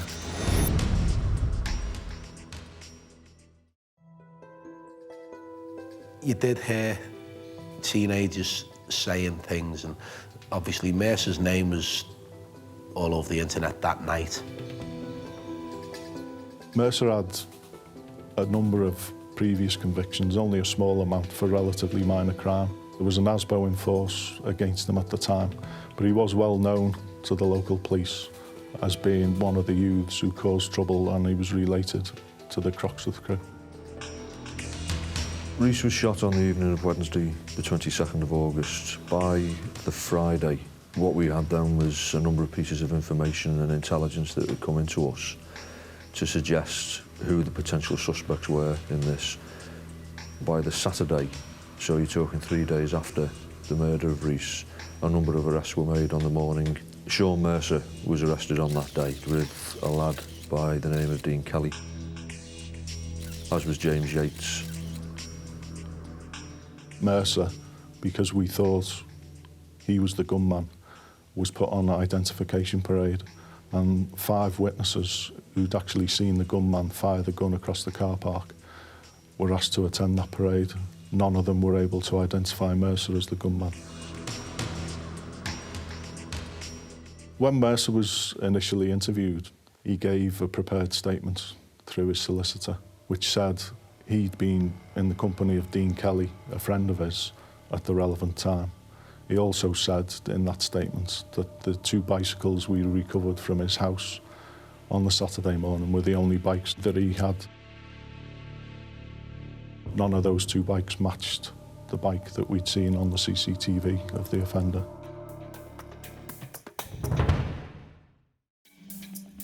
The Croxteth crew gang closed ranks around Sean Mercer. Even his mother, Jeanette Mercer, who was present at the police interview, vouched for her son. At this stage in the investigation, there simply wasn't enough evidence to categorically prove Mercer was the murderer.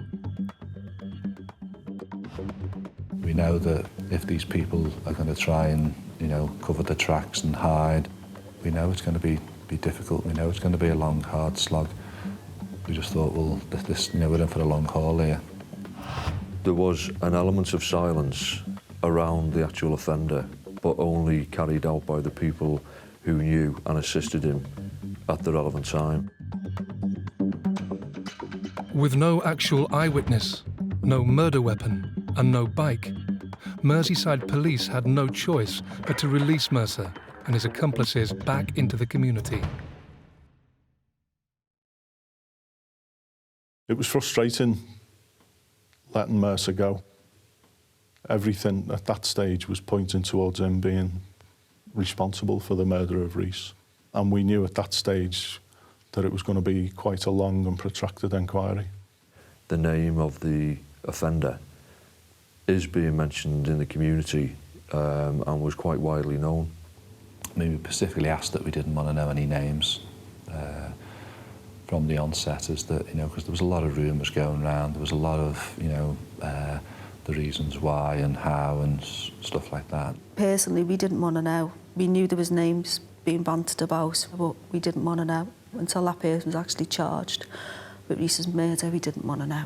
We had to get the evidence sufficient to charge and build an appropriate case to put before the Crown Court. We just can't put people away whilst we gather the evidence. If you're the killer and you're watching this, turn yourself in. Similarly, if you know who is the gunman or who put the gun in his hand, do the right thing. And I think if someone had walked into a police station and held a hand up and said, I'm the person responsible, or, I'm in connection with it, then, it makes things a lot easier, not only for the police, but obviously for us.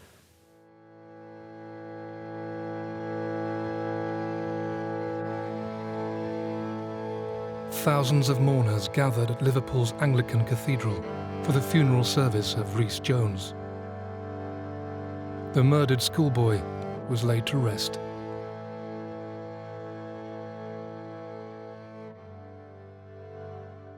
With emotions running high, the pressure was on Merseyside police to find the gun and the missing bike, which would crucially link Sean Mercer to the murder of Rhys Jones.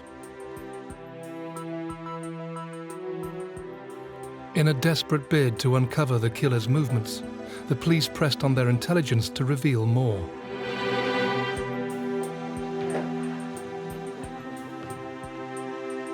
There was 2 calls made to Mercer before the murder of Rhys, and obviously what we would infer from that is that they were calls to say that the intended victim was in the area. Police used Mercer's phone logs and CCTV footage to establish the sequence of events around the time of the murder. He left on his bike just after 6 o'clock, and from there he went into the old Croxteth estate, where he was captured on a number of CCTV cameras riding his bike, and we believe he actually collected the gun that he used to kill Rhys from James Yates's girlfriend's house on Croxteth estate.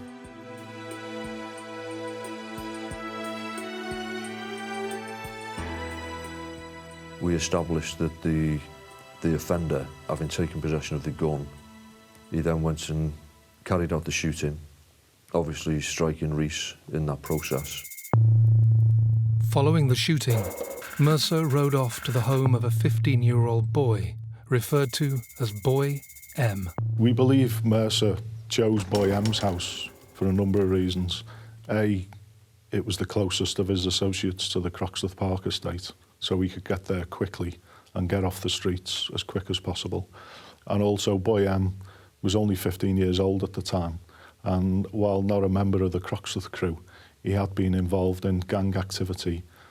He was young, he had behavioural problems himself, and Mercer knew he could tell Boy M what to do, and Boy M would do it. It was from Boy M's house that Mercer hatched his plan.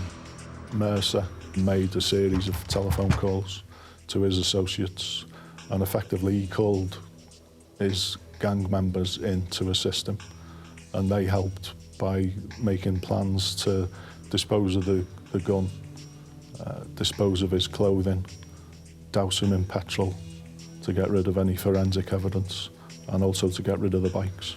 It's a belief that petrol will dispose of any of the residue that's discharged from a firearm when you've been in close proximity to it being fired. But which of the Croxteth crew gang members were involved? Melvin Coy, age 24. He made a phone call to Mercer about 20 to 7, informing him of the people being present from the opposing group. Gary Kays, age 24. He made a phone call to Sean Mercer just before 7:10 to alert him to the fact that members of the opposing group were in the area on the pub car park. James Yates, age 19. James Yates was an associate of Sean Mercer, and he had actually given the gun to Mercer on the night in question. Nathan Quinn, age 16. He attended at the friend's address with James Yates immediately in the aftermath of the shooting of Rhys. Dean Kelly, age 16. He's a friend of Mercer, who he was actually with at the time when Mercer was arrested. It was 3 days after the murder of Rhys. Dean Kelly, at that point, gave an alibi, in effect, for Sean Mercer. On the night of the murder, Mercer, Yates and Quinn got into Melvin Coy's Ford Galaxy. They drove probably 1.5 miles, 2 miles to the Kirby Industrial Estate, where Melvin Coy had access to a lockup, and it was there that Mercer's clothes were burnt and Mercer was cleansed of any firearms residue using petrol. And as a result of examining CCTV, we were able to identify Melvin Coy's Ford Galaxy entering the estate. We did execute a search warrant there. The only things of significance that we found in that lockup were 3 empty petrol cans.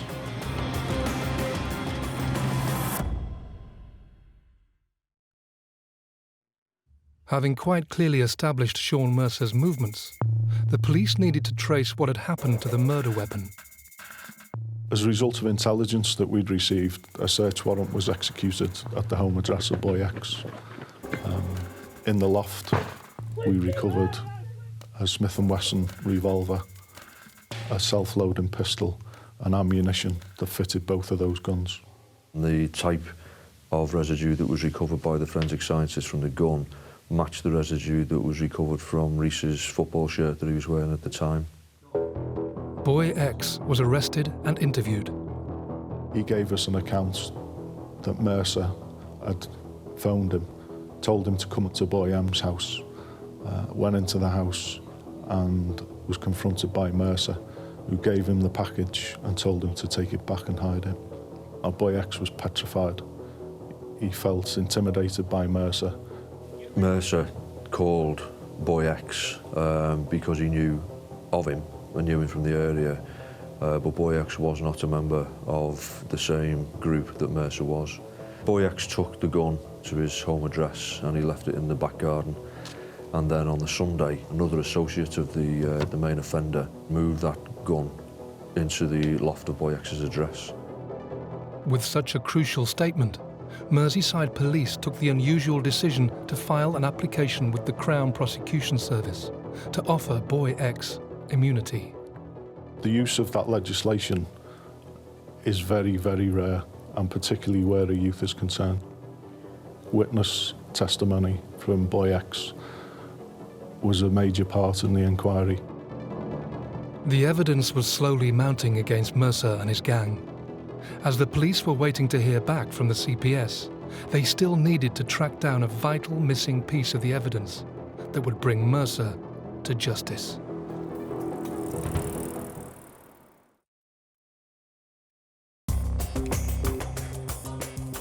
In August 2007, schoolboy Rhys Jones was gunned down by a teenage killer riding a bike.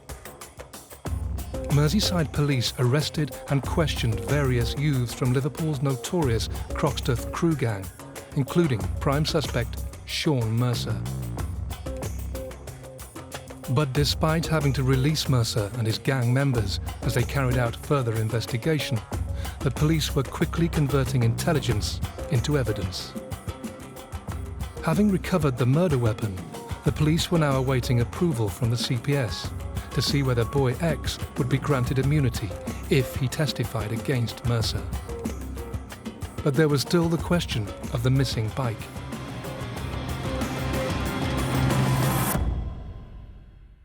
The bike that Mercer had used, we knew had gone back to his home address later that evening from witness accounts.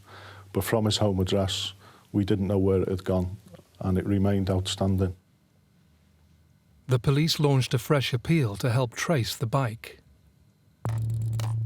Following our press appeal, a member of the public came forward and said that he'd been cycling himself in the Kirby area near to the industrial estate, and he'd found the bike frame minus its wheels and taken it back. Forensic examination of the bike revealed Mercer's DNA on the bike itself. Mercer's mother, knowing that he had possession of that bike, she deliberately misled the police during the search by saying that bikes that we recovered at the offender's home address were the only bikes that he owned, and she repeated that fact during a later police interview. There's a huge difference between even believing that her son had done it and actually deliberately lying during police interviews, during the police search, and quite clearly trying to frustrate the police investigation. We'd recovered the bike frame, we'd recovered the gun, and we had other witness accounts which basically blew Mercer's alibi away. And the whole estate knows it. All that remained was a decision from the Crown Prosecution Service on Boy X. In April 2008, the CPS had made their decision. When the Attorney General had made the decision that Boy X was going to be offered immunity from prosecution, within days we re-interviewed Boy X, obtained his witness account. He entered into the agreement with the Crown Prosecution Service that he would give truthful evidence in return for the immunity from prosecution. On the 15th of April 2008, Merseyside police arrested 14 people, including Sean Mercer, James Yates, Gary Kays, Melvin Coy, Dean Kelly, Nathan Quinn and Boy M. And they were subsequently charged, Mercer with the murder of Rhys and the others with assisting him to dispose of evidence. When Mercer was arrested on the 15th of April, he was interviewed again. He produced a prepared statement in which he denied any involvement in the murder of Rhys and chose not to answer any further questions. Gary Kays and Melvin Coy basically denied being involved in assisting Mercer. The others, when they were interviewed, there was a mixture of people choosing not to answer questions, saying no comment. As well as the Croxteth crew gang members, a number of adults were also arrested. Because we knew Jeanette Mercer had lied to us when she'd made witness statements, saying that Sean Mercer had only had the 2 bikes we'd recovered from the house, and because she had possession of his mountain bike on the night of the murder, a decision was made to arrest her. He said, at his house. She denied any involvement. Unless someone had taken it. James Yates's parents, Francis and Marie Yates, were heavily involved in trying to assist Mercer and their own son. We know that Francis and Marie Yates burnt a SIM card that the police failed to find when they'd searched James Yates's house, and that was the SIM card that he'd been using at the time, and that was crucial evidence. I think it was shocking, sort of like the help that they got, and it wasn't, so much as, Mercer and his mates that sort of like, took them away, whisked them away and doused them with the petrol, you know, got rid of evidence, got rid of the bike and stuff like that. But it's the adults that were involved with it as well. Almost 14 months after Rhys's murder, the trial took place at Liverpool Crown Court. Sean Mercer pleaded not guilty. Throughout the trial, Mercer and his 6 associates were in the dock and frequently would be laughing and joking and not listening to what was going on. And it was an 11-week trial, and it was a terrible ordeal for us to go through and to listen to, and you're scared to let your emotions out because you think if you do, you're never going to stop crying. You're never going to pull yourself together again. I think it's fair to say that the behaviour of Sean Mercer and all those people in the dock with him at that time was poor, to say the least. This was all done in front of Rhys's mum and dad as well. I think that is unforgivable, but I also think it actually shows the type of people that we're dealing with here. The jury found Mercer guilty of the murder of Rhys Jones. He was sentenced to 22 years in prison. Mercer showed no remorse at all. Even when he was sentenced, very little emotion on his face. He's destroyed us. He destroys our life.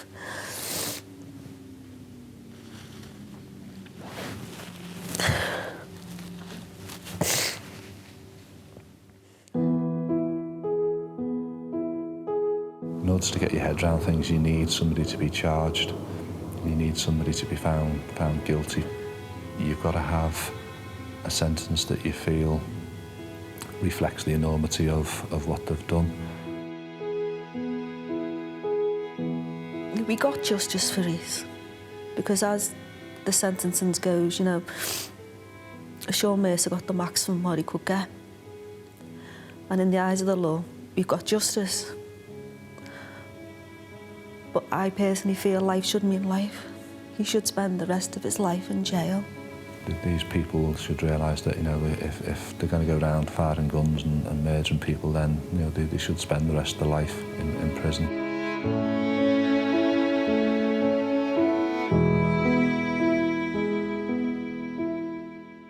There does need to be change regarding guns and gangs.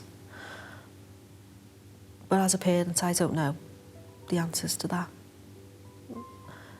I think the police and the politicians need to sort that out.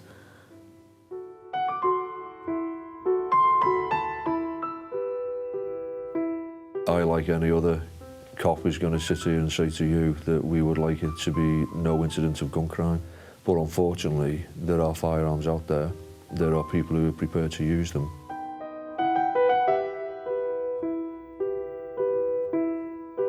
Something needs to be done. It could start with tougher sentencing, you know, give the judges the tools to do the job, get these people off the streets, you know, get them to learn the lesson that, you know, if you're going to get caught with a gun, you're going to end up with a hefty sentence, and, you know, and make them serve that sentence. But Rhys's death would not be in vain. We've set a charity up in Rhys's name. It's the Rhys Jones Memorial Fund. The charity is to raise enough money to build a much-needed community centre in Croxteth Park, where we live. Somewhere for all the kids to go, keep them off the streets, keep them busy, give them an interest. I work quite closely with Steve Gagan, which is, we do a soccer competition each year for the kids. Fair Tree take part, you know, the old lads that Rhys used to play football with, and it's a really, really good competition. Rhys just lived for football. Everything evolved around football, and in terms of keeping Rhys's memory alive, then the most appropriate way to do it is through football. I just remember Rhys as being a really bubbly, lovable lad. He'd just make you laugh. I just remember Rhys smiling. He was always smiling, he was always laughing, always joking around. And he was always his most happiest when he was playing football.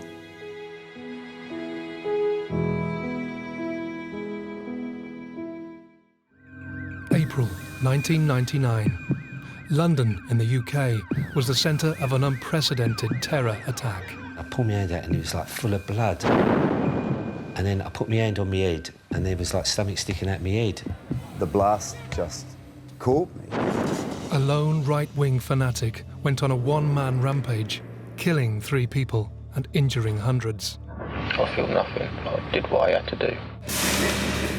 Area within a minute just turned like a war zone.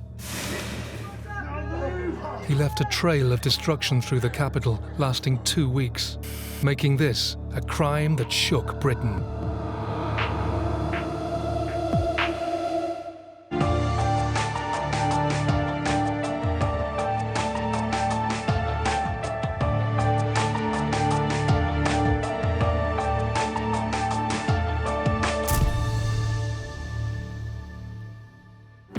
Saturday the 17th of April, Brixton Market, South London, was packed with weekend shoppers and traders.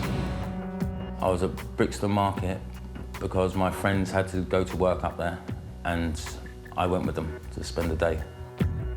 As Miles McLeod helped his friend on the market stall, Paul Maskell was managing his staff and customers in a supermarket just yards away. I was just like the day-to-day managing of the store, doing staff rotas, just normal, everyday managing of a retail unit. It was coming to the end of the day, it was all looking forward to going home. As Paul's day drew to a close, Miles and his friend waited for some extra trade. Everyone else started packing up kind of early because some people didn't have a good day, but we was going to stay a little bit longer because we didn't have to be anywhere till early evening. The bustling market was still heaving with people when Miles noticed something suspicious. I walked down to go to the shop, and then on the way back, I noticed the bag, and I let my friend know, and my friend come over and started walking around the bag, asking people if it was their bag, and they said no. So my friend goes to me, pick it up. Miles went to investigate, unaware the contents of the bag would change his life forever. So I picked it up, and then we walked around to Electric Avenue, and we opened the bag, and that's when we noticed it was a bomb. I had to actually look twice, because you could actually see the nails, the Tupperware box, the batteries, the wires, and then you knew it was an explosive device. Brixton was still packed full of shoppers, all unaware of what Miles and his friend had discovered. I took it seriously straight away because I've never seen anything like that before. As soon as I've noticed and I've told my friends to get away, and we started to stop people trying to get people away from it. As Miles attempted to alert people of the danger, others were not so wary of the device in front of them. Some people heeded the warnings, others didn't. And one man in particular went up to the bag, it was a nice bag, a head bag, and took the device out of the bag and walked off with the bag. The little gentleman what was on the fruit stall picked the bomb up from there and put it next to the green bin next to Iceland. At this time, they thought it was a joke still. They thought it wasn't real. And it got moved 3 times. Me moving the bomb getting taken out of the bag, and then the bomb getting put next to Iceland. The makeshift bomb, packed with nails and stuffed into a plastic box, had been sat at Brixton Market for over 30 minutes. The security guard come in and told me he felt someone had left a bomb outside. I couldn't really take that serious and just carried on the phone call really and ignored him. I could see that he was getting quite agitated about the events that were going on outside. He came in and told me and more or less insisted that I go outside now and have a look to see what was going on out there. And went outside and there was a crowd of people gathering around. We wasn't sure what a bomb would look like. We felt it would be like a big alarm clock with orange sticks underneath it. But this one turned out to be in a shoebox with a Tupperware box on top of it. Paul, along with the crowd now gathering, wasn't convinced the device was real. The guy was pointing out to me that there was like nails in the top and you could see wires, and he was convinced that was a bomb and we should do something about it. So I thought the first thing I should do is go and phone the police while the security guard was trying to keep people back. Not too many people at that time were taking much notice of him, and he was doing as best as he could trying to keep people back. I've seen police across the road, so I've run across the road. I've told him there's an explosive over there, there's a bomb over there, and he got his notepad out and goes, "What's your name and address?" I went inside the store, phoned the police. They told me I should evacuate the store and keep people away. Yet again, I couldn't really believe it was a bomb, so I took no notice of the police and didn't evacuate the place, and went outside saying this just can't be a bomb. And we got within a few feet of it, and then it went off.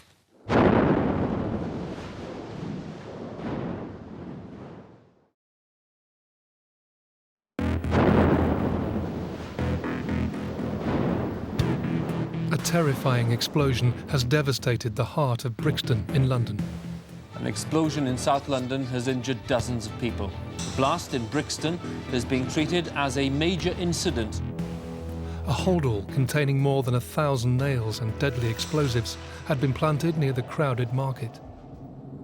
The Metropolitan Police had been given no warning and no motive. They were dealing with a ruthless terrorist whose intention was to kill and maim. Everything went completely black. The explosion threw Paul Maskell off his feet. When I came to, I was leaning against one of the freezers in the store, and I thought I'd wet myself, and I thought to myself, am I going to survive the day now where I've wet my trousers? And I put my hand inside my trousers, and I pulled my hand out, and it was like full of blood. And then I put my hand on my head, and there was like something sticking out my head, and I just thought, I just didn't know what was going on there. It was just havoc. Everyone was running everywhere. There was smoke, glass. It was bad. There was phone calls coming in that there was a possibility that there was a bomb had been discovered in Brixton, near the Iceland store. And just as the information was being relayed, then there was a call to say that it had gone off. There was no warning, there was no suggestion of trying to prevent it happening. It was just armed, put down, and the person that put it down just walked away. They had the time then, they could have made a telephone call, but there was no communication then. It was just smoke, dust and glass falling. In Brixton High Road, you've got high houses at the top of the shops, and them windows got more affected than any. And it was like raining glass and dust. There were more than 1,000 nails in the bomb, and of course they cut into people. There were various people had lots of nails in, and in particular a little child had a 4-inch nail stuck in their skull. Well, the initial priority is obviously rescue and recovery of the injured people. Anything to do with the crime scene waits until that's all been done. We've got the explosion, the site of the explosion, the distance of where all the debris. There was a damaged bus, damaged vehicles that had some of the device inside them, so potential evidence. Eyewitness accounts, even those that weren't seriously injured were able to tell us what was happening. So as much as CCTV was recovered, many of the systems were poorly maintained or of poor quality, and they were all different. So to play back the different types of CCTV in itself was a headache. But you are then looking eventually at the scene of the explosion to recover what you can, because in most explosions, not all of the device is destroyed, it doesn't all vaporise, there are bits left to recover. And parts of the device were recovered, and that became a major part of one of the lines of the investigation. Keith Pearce and his officers discovered that the bomb had originally been placed at a bus stop, then moved 3 times before detonating outside the Iceland store.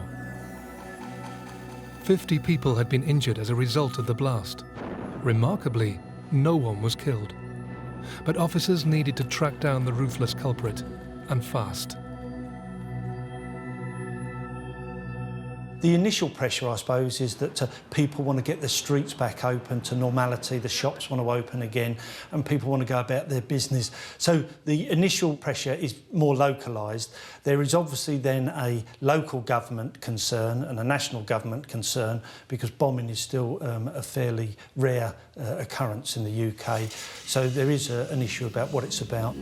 One thing about bombings is that usually once somebody makes one, they've done it for a purpose or a reason. So it's always thought that can there be another one? There was a fear. No one knew who was responsible, but the feeling in the community was that this was something to do with race, that Brixton was associated with black people. But the hope was that it was a one-off. Within days, underground right-wing group Combat 18 came forward claiming responsibility. Police were keen to stress they were looking into other leads, as well as this theory. Hundreds of hours of police time were spent scouring CCTV for any leads, in a rush to find the bomber. When you're trying to find one person from a busy Saturday afternoon shopping with no particular lead, and no one had identified who put the device down by then, it took all of that week still following the various cameras and the different angles to try and plot the movement of it. It's a very, very long day, slow process. But the days of painstaking detective work paid off when Keith Pearce and his colleagues finally spotted something crucial on the footage.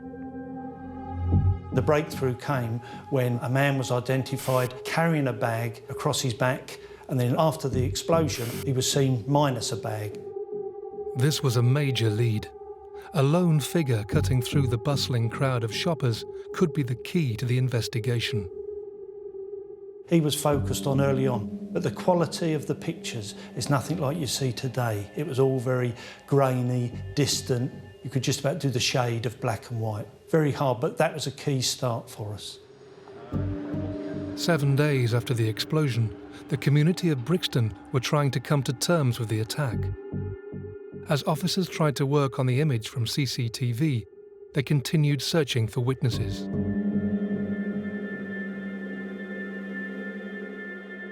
The key thing the following Saturday, as in many crimes, you go over it again. You have an anniversary event to try and find witnesses who may have been there.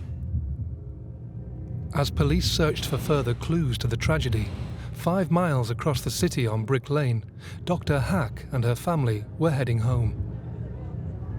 We are returning to our North London home. As we are passing near the Brick Lane, suddenly we decided that to do some little shopping and to buy some Bengali newspaper.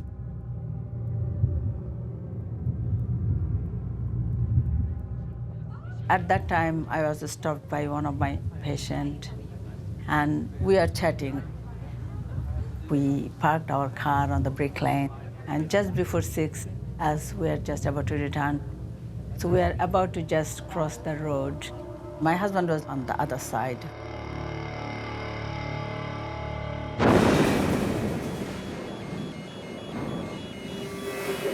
Whole area was really in dark cloud that you could not see what is happening, and my whole body was covered with the glass splinters.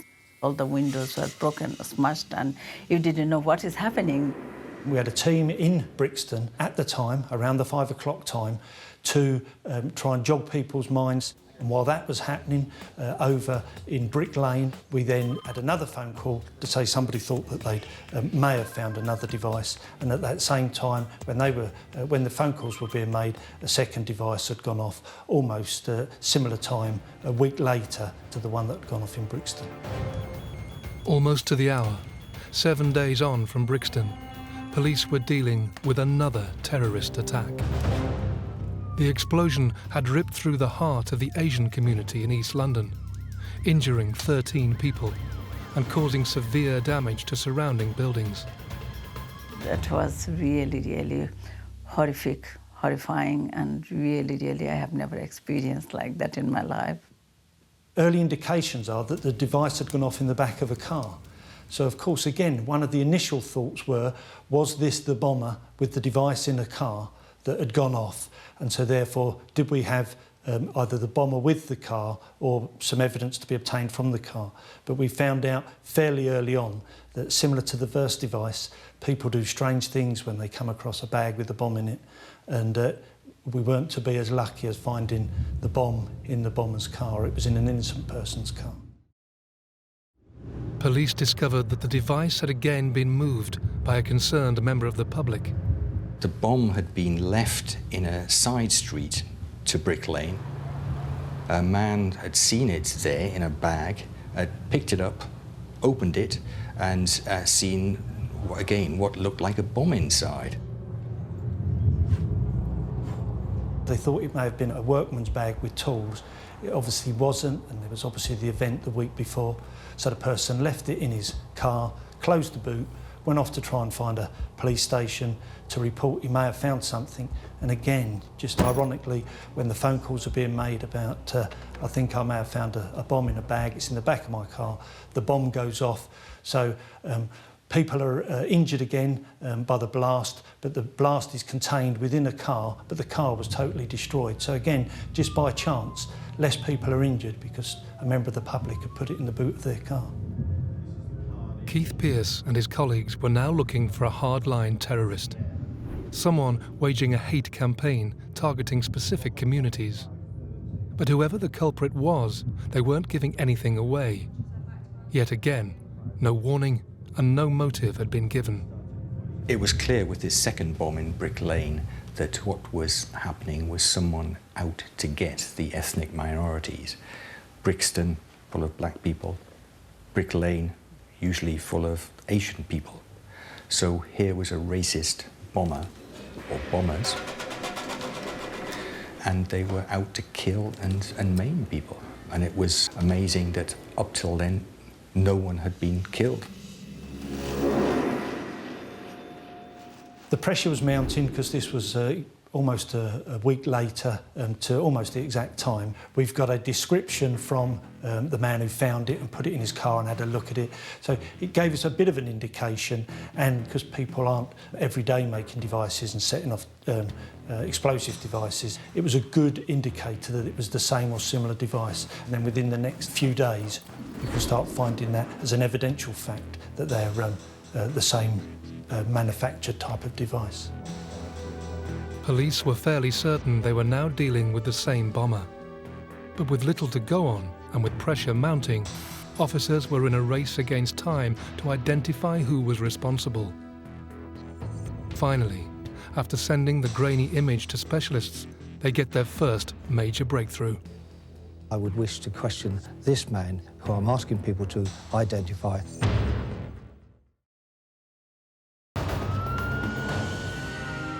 The Metropolitan Police have released an image of the most wanted man in Britain.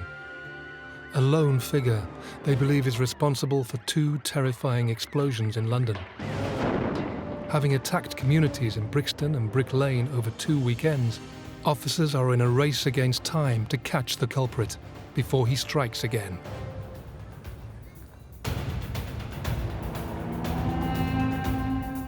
With the pressure building up after the bombings on the Saturdays, obviously there's an obvious consideration, is there going to be a third one on the following Saturday, and hence that's why we decided to go public with the photograph. We had a fair amount of CCTV footage, and it was considered, could it be enhanced, as you see on the television, to get a better quality. It was trying to get a picture that you could at least someone may be able to recognise by just changing the colouring and the shading and the shadow on the picture. And a picture eventually was prepared for a press release. Despite the poor quality, police believed they had enough for a public appeal. This was now their #1 suspect. The image was released to the media in an urgent bid for vital information. With the weekend approaching, there was widespread fear in the capital. It was clear it was a racist bomber and a serial bomber. So people were worried that there was going to be another attack, a third attack, and the fear was no one knew where that was going to be and who was going to be attacked. This was the second Saturday. Were we then going to be facing something on the third Saturday? Despite the grainy quality, officers hoped someone would recognise the man in the image. With a slight build, blue jacket, jeans and baseball cap, his appearance was fairly ordinary. But thankfully, information started to come in. Photograph generates a lot of calls that have to be followed up. Incident room. You have to make a judgment call which have a higher priority than other calls. So the pressure does mount. Yeah, could I have your number, please? Long hours of working, knowing that you might be the one that's going to make that breakthrough to find the suspect and hopefully prevent it happening again. It was released on the Thursday lunchtime following the Brick Lane bomb, and the police had, for all that time since Brixton, been trawling through the CCTV that they had, and they struck lucky eventually because he was wearing a white baseball cap. From his pattern so far, officers had reason to believe the terrorist would strike again in 2 days' time. If no information came forward from the public, they faced their third disaster in 11 days. During the course of the Friday, we had an incident room running because of the public appeal, and there were many, many phone calls coming in. Police were inundated with calls from people desperate to help. As officers followed up possible leads, one particular call caught their attention. At about 5:25, was from a man who said that he worked with somebody that he thought was the person in the photograph. It was very vague, but he named him as David Copeland. He identified where he lived, and he based it on the fact that he worked with him. David Copeland was 22 and from Middlesex. One of 3 boys from a middle-class family, his mother was a nurse and father an engineer. On paper, there was nothing really to suggest he was going to carry out such crimes. He just seemed to be a loner, left school. I think the expression was as if he was invisible. He wasn't remembered by many people. He had no girlfriends. He didn't really have any friends at all. He had an inferiority complex. At school, he was bullied. It was during his adolescent years that cracks began to appear. He was, in his mid-teens, already a racist, and he tried to avoid any contact with any racial minority. And he'd also developed a taste for violence. He was a little violent himself, particularly when drunk. He had 3 convictions. They were sort of fairly minor. One was for criminal damage, one for assault on a neighbour, and one for taking something away without paying for it. Other than his petty crimes, Copeland managed to stay off the police radar, moving to London after leaving school to work as an engineer on the Underground Rail network. He worked with his father, and the father, when he'd been presented with the photograph of Copeland in the newspapers by a workmate, the father saw the photograph. The workmate said, "That looks like David, your son David." And the father said, "No, it couldn't be, it couldn't be. It doesn't look like him, and anyway, he always wears a dark baseball cap. He hasn't got a white baseball cap." But Copeland's colleague had his doubts and contacted police. Officers now had a firm lead and had to respond quickly. Meanwhile, across town, Gary Reid was preparing for a night out. On the day that it happened, it was a day off for me, and a beautiful day. It was the beginning of a bank holiday weekend. I'd had a sort of a lie-in, and I thought, I'll walk into town, see what's going on. As Gary set off for the heart of London, Tommy Douglas was heading into Soho. We travelled to the West End, walked round the corner. It was very busy, everybody happy, enjoying themselves. Typical bank holiday, Apple Duncan opened its shutters. I had originally intended to wander around and have a look at some of the theatres, and then sort of wind myself home through the back way. I'd heard of the Admiral Duncan. I think I'd been there once. It wasn't the most favourite place in the world, but it was open, and there weren't too many people in it, and I thought, I'll go in for a half. The Admiral Duncan in the centre of Soho was starting to get busy for the bank holiday. As Tommy, Gary, Nick and friends ordered drinks, Keith Pearce and his officers were desperately trying to find more crucial information about their number one suspect. Paul Mifsud gave them Copeland's name, said he was fairly sure that he was the bomber, and gave a telephone number for where he was living. The trouble was the person within BT who could check an address against the landline telephone number, he'd gone off for the weekend. The police pressed the urgency of this matter on BT, and the person was contacted at home, had to come back in to find an address, and it was through that that the police went to arrest him. As officers quickly gathered intelligence, revellers at the Admiral Duncan began to enjoy their weekend. It was quiet, but the music was going in the background, and as I said, they'd open up the whole front. So there was a warm breeze, there were people chattering. You know, it was a nice atmosphere.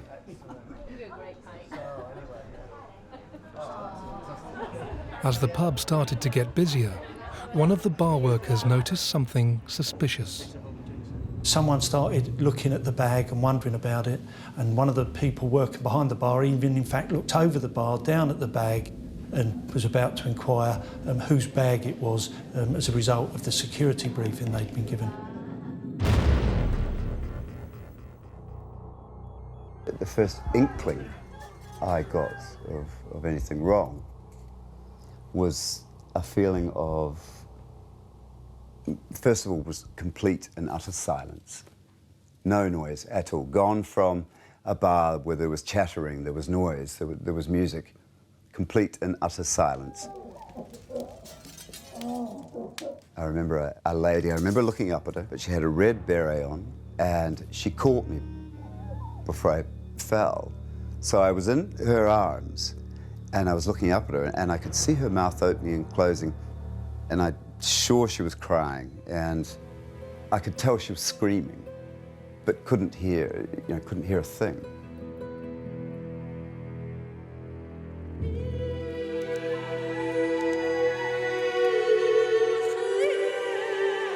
Couldn't move my body. I felt I was nailed to the floor. People have spoken of individuals being thrown 30 feet by the force of the blast. And when I went to move anything at all, it was, from the waist down was complete pain.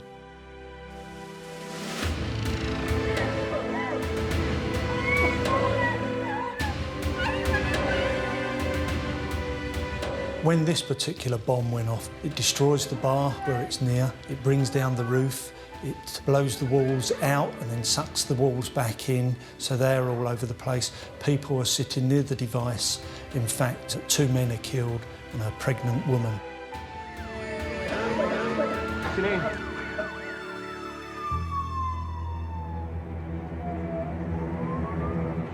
I believe that this is linked to the other cowardly attacks that have occurred in London over the last few days. Despite a nationwide appeal, the terrorist had struck a third time. The device tore through Soho, causing the biggest devastation so far. Well, I had seen it on television, and then my husband said, oh, there's lots of people in London that won't be him, but then he was a bit concerned and we hadn't heard. We tried his mobile phone and he wasn't answering it. A nail bomb went off tonight in a crowded pub in central London, the third such explosion in the capital inside a fortnight. The target, a gay pub, the Admiral Duncan in Soho's Old Compton Street. 2 people died tonight when a nail bomb ripped through a packed pub in central London. A terrifying explosion has torn through a pub in Soho. Of those caught in the blast, one victim is Jeremy Moore's brother, Nick. My father rang me at about 6:30, 7 o'clock in the morning and said, I think you better come down. You're really at that stage, you're just in a sense of shock and disbelief. It can't happen to us. Why would it happen to us? Jeremy's brother, Nick Moore, and his friend Andrea Dykes were killed in the blast. Andrea was 3 months pregnant, and her husband, Julian, was seriously injured. Their best man at their wedding, John Light, also died in the explosion. 142 people's lives have now been devastated by the bomber's terrifying campaign. People are walking wounded and severely injured by the blast, and the bar itself is now becoming unstable to be in because of the nature of the blast has made it, the roof is coming down and it's very unsafe, and obviously all people want to do is get outside, and there are quite sort of some iconic pictures of people then just sitting on the pavement and being tended by their friends or passers-by while they're waiting to be treated by the ambulance. It's a frustration for us that it happened. It was always a concern that when we went public, would it cause the bomber to stop, or would it change the timetable? So at that stage, 3 bombs, all aimed against minorities, blacks, Asians and homosexuals. The fear was really increasing because people did wonder in the minority groups whether it was going to be getting too hot for the bomber in London with all the police activity, that the bomber or bombers would be moving to other cities to do bombings there. The terrorist had waged his hate campaign over 3 weekends. All attacks had been in the capital, but now the rest of the UK was on high alert. Whilst the Metropolitan Police were dealing with the devastation, a team of officers were scrambling to catch the killer. On that evening, a phone call came into the office and we were told to go down to Hampshire. Once we got the information about the Yard being interested in this bit of information, we went to the door. It just felt like forever that we were knocking, banging. We weren't just knocking at the door, we were knocking on windows. A lady came to the door who obviously was in a very deep sleep. David Copeland live here? We asked whether David Copeland lived at the address, and she said, well, there's a David at the address, but I don't know what his surname is. So we walked up the stairs, myself and 2 colleagues, knocked on the door. There was a reply from him, who is it? We identified ourselves as police officers. What do you want? I said, we wanted to speak to David Copeland. Is that you? What do you want to talk about? And I said, well, if you open the door, I'll tell you. And sort of half expecting the door not to be opened, and then I could hear some movement and a bang inside the address. And with the information that we sort of had with them being interested, and somebody being called David in the address, and then the adrenaline sort of started flowing a little bit. The door then opened, and standing in front of us was David Copeland, definitely the person that was on the video, wearing nothing but a pair of blue tracksuit bottoms. Then got in and arrested him straight away for the bombings at Brixton, Brick Lane, and the one on the evening at Soho. And straight away, without any prompting, he said, yeah, they're all down to me, I did them by myself. David Copeland didn't resist arrest and surprised officers with his immediate admission of guilt. But as they searched his bedsit, they discovered evidence that revealed his extreme beliefs. Straight away, behind was a big red, black and white Nazi flag on the wall, and next to that were cutouts from magazines or photographs of other bomb scenes of people with injuries and the results of bombs, with a whole raft of pictures on the walls. Alarmingly, his sickening shrine also included pictures from the devastation he'd caused in London. He said that there was 2 litres of ammonium nitrate, which didn't mean to me, but bearing in mind he just admitted that he was the bomber, there had to be something to do with explosives. And there were some firework boxes underneath the bed. That was an obvious risk. So I spoke to one of my colleagues and said, look, you're going to have to evacuate the houses nearby. Copeland had purchased large boxes of fireworks, taking out the gunpowder for his devices. He'd also heavily armed himself. Officers found a crossbow and gas-powered pistol in his room. He was rushed back to London for questioning, where he freely discussed his reign of terror. Here is Copeland's actual police interview. Shockingly, he reveals why he planted the bomb in Soho the day before. Thursday afternoon, when I had over the radio, they got pictures of me. Where were you at this point, sorry? In one of these sex shops. As he left the shop, he saw a copy of the Evening Standard, which had photographs of the suspect bomber on the front page. He saw that it was him, and he knew, or felt, that he was close to being captured. Gone home, back to Farnborough, and I thought I was going to be you know what I mean, grab. That's Thursday afternoon. That's right, yeah. So you would have arrived home in Farnborough about what time? I'll say I got back about 9 o'clock, 8:30, 9 o'clock. And you expected what? To be arrested immediately, you waiting for me. So you stayed in the room? I went straight Thursday in, night? packed my bag, left. Despite his picture being in most of the national newspapers and a manhunt involving 7 forces up and down the country, Copeland was determined to continue his bombing campaign. He stayed in the capital and brought forward his next attack, this time targeting the gay community.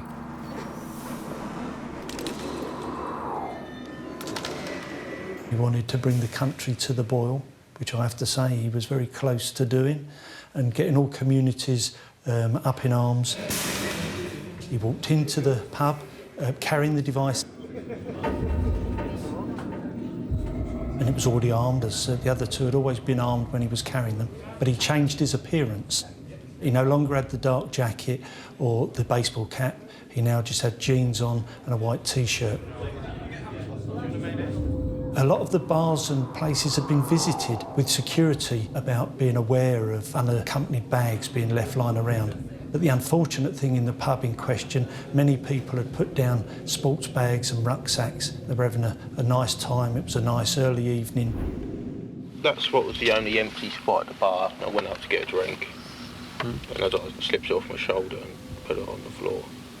During all of the times that we had dealings with Copeland, he showed no remorse for any of the injuries or any of the deaths. He thought it was a means to an end. The only time he asked about anything was about this brat Whizzer. How was Whizzer being looked after? I feel nothing. I don't feel sadness, but I don't feel joy. I did what I had to do. Are you sorry? I'm sorry for the woman and the child. I think the woman was pregnant. I feel sorry for her. But I don't feel no guilt for the others. Copeland gloated over his actions and showed little remorse during his 4-hour interrogation. Murder, mayhem, chaos. Damage get on the news. It's a top story, really. Personally, I wanted to get caught. Why? To be famous. If no one remembers who you were, you never existed. During his lengthy interview, Copeland also revealed the circumstances leading up to the attack on Brick Lane.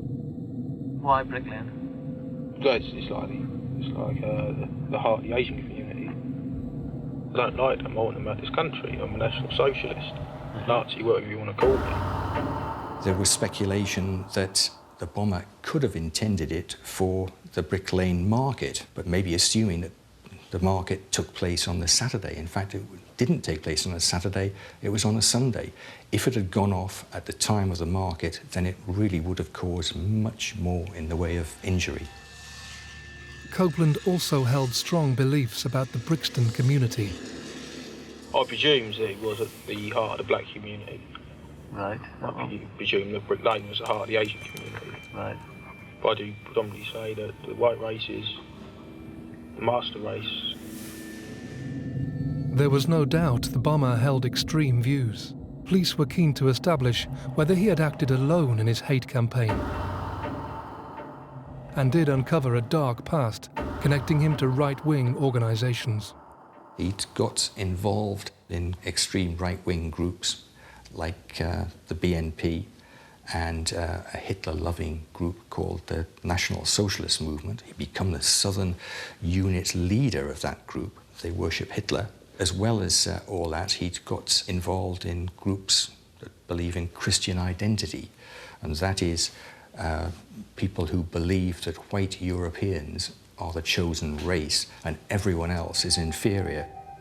The Daily Mirror had been given a photograph of Copeland at a BNP demonstration in 1997, showed him standing next to the then leader, John Tyndall of the BNP, and the anti-fascist groups had attacked this meeting and missiles had been thrown, people had been injured.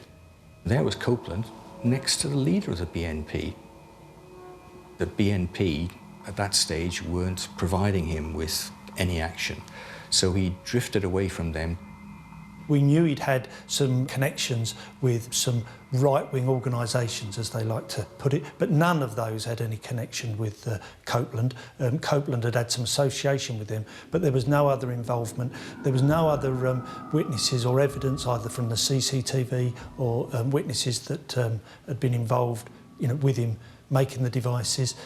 He told us early on that he'd made them by himself. He'd learnt it from the internet. Well, I'm responsible. Right. Yeah. Just you? Just me and my own. Are you trying to hide anyone else? Anyone else's involvement in it? No. Sure? 100% positive. Copeland was adamant he had acted alone. But officers were keen to establish where he got his information on explosives from and how he had created such devastating devices. The devices he made were quite crude, but as we know, crude devices can still be deadly.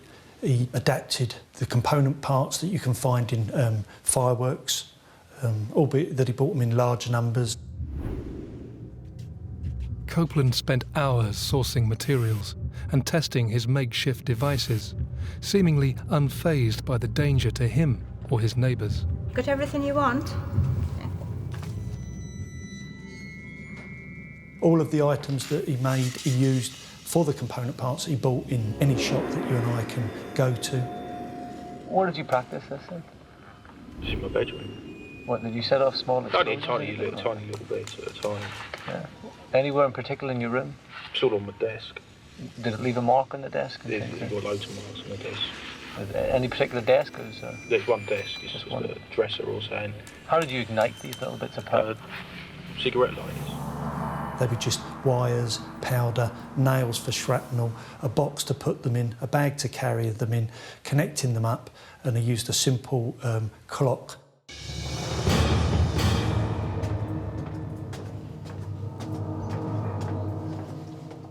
Copeland led a one-man trail of destruction through the capital of the UK. David Copeland, on the 3 counts of murder and 3 of causing explosions, how do you plead? Guilty or not guilty? Guilty. The public must be protected from you and assured that if you are ever released, it will not be for a very long time. I sentence you to 6 life sentences, 3 for murder and 3 for causing explosions in Brixton, Brick Lane and Soho. Officer, take him down.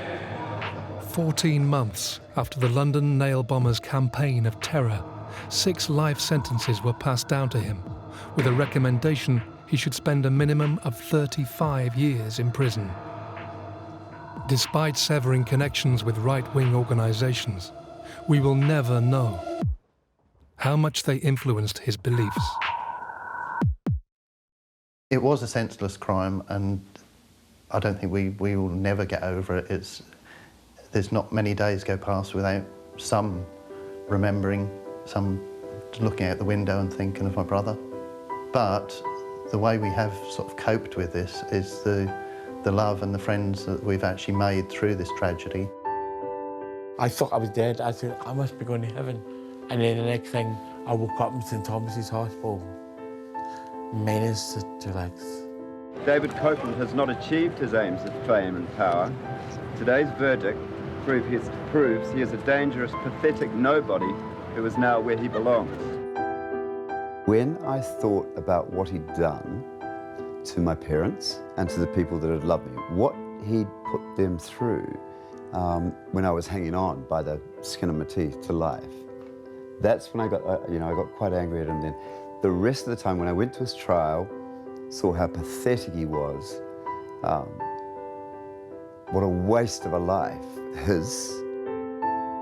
I was dealing with him by letter. It was clear that he was proud of what he'd done, and he really thought that he was going to be the spark that would cause racial conflict, and eventually that would lead to the installation of some extreme right-wing government.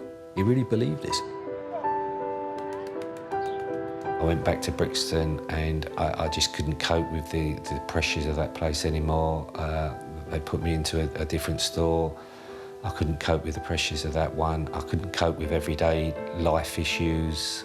And eventually I got retired on the grounds of ill health.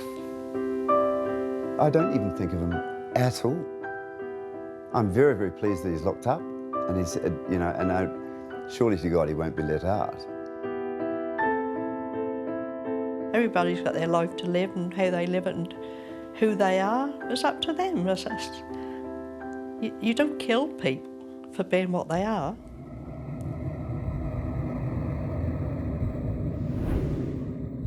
I think the British people have a right to everything claims. I can have it, I have to do it. I'm not going to sit here and lie to you, but, you know, they're dead, they're dead. I feel nothing. Terrorism, fear, to terrorise people. David Copeland, the young fanatic who worshipped Adolf Hitler and planted nail bombs across London, is in Broadmoor tonight, starting 6 life sentences. He may never be released.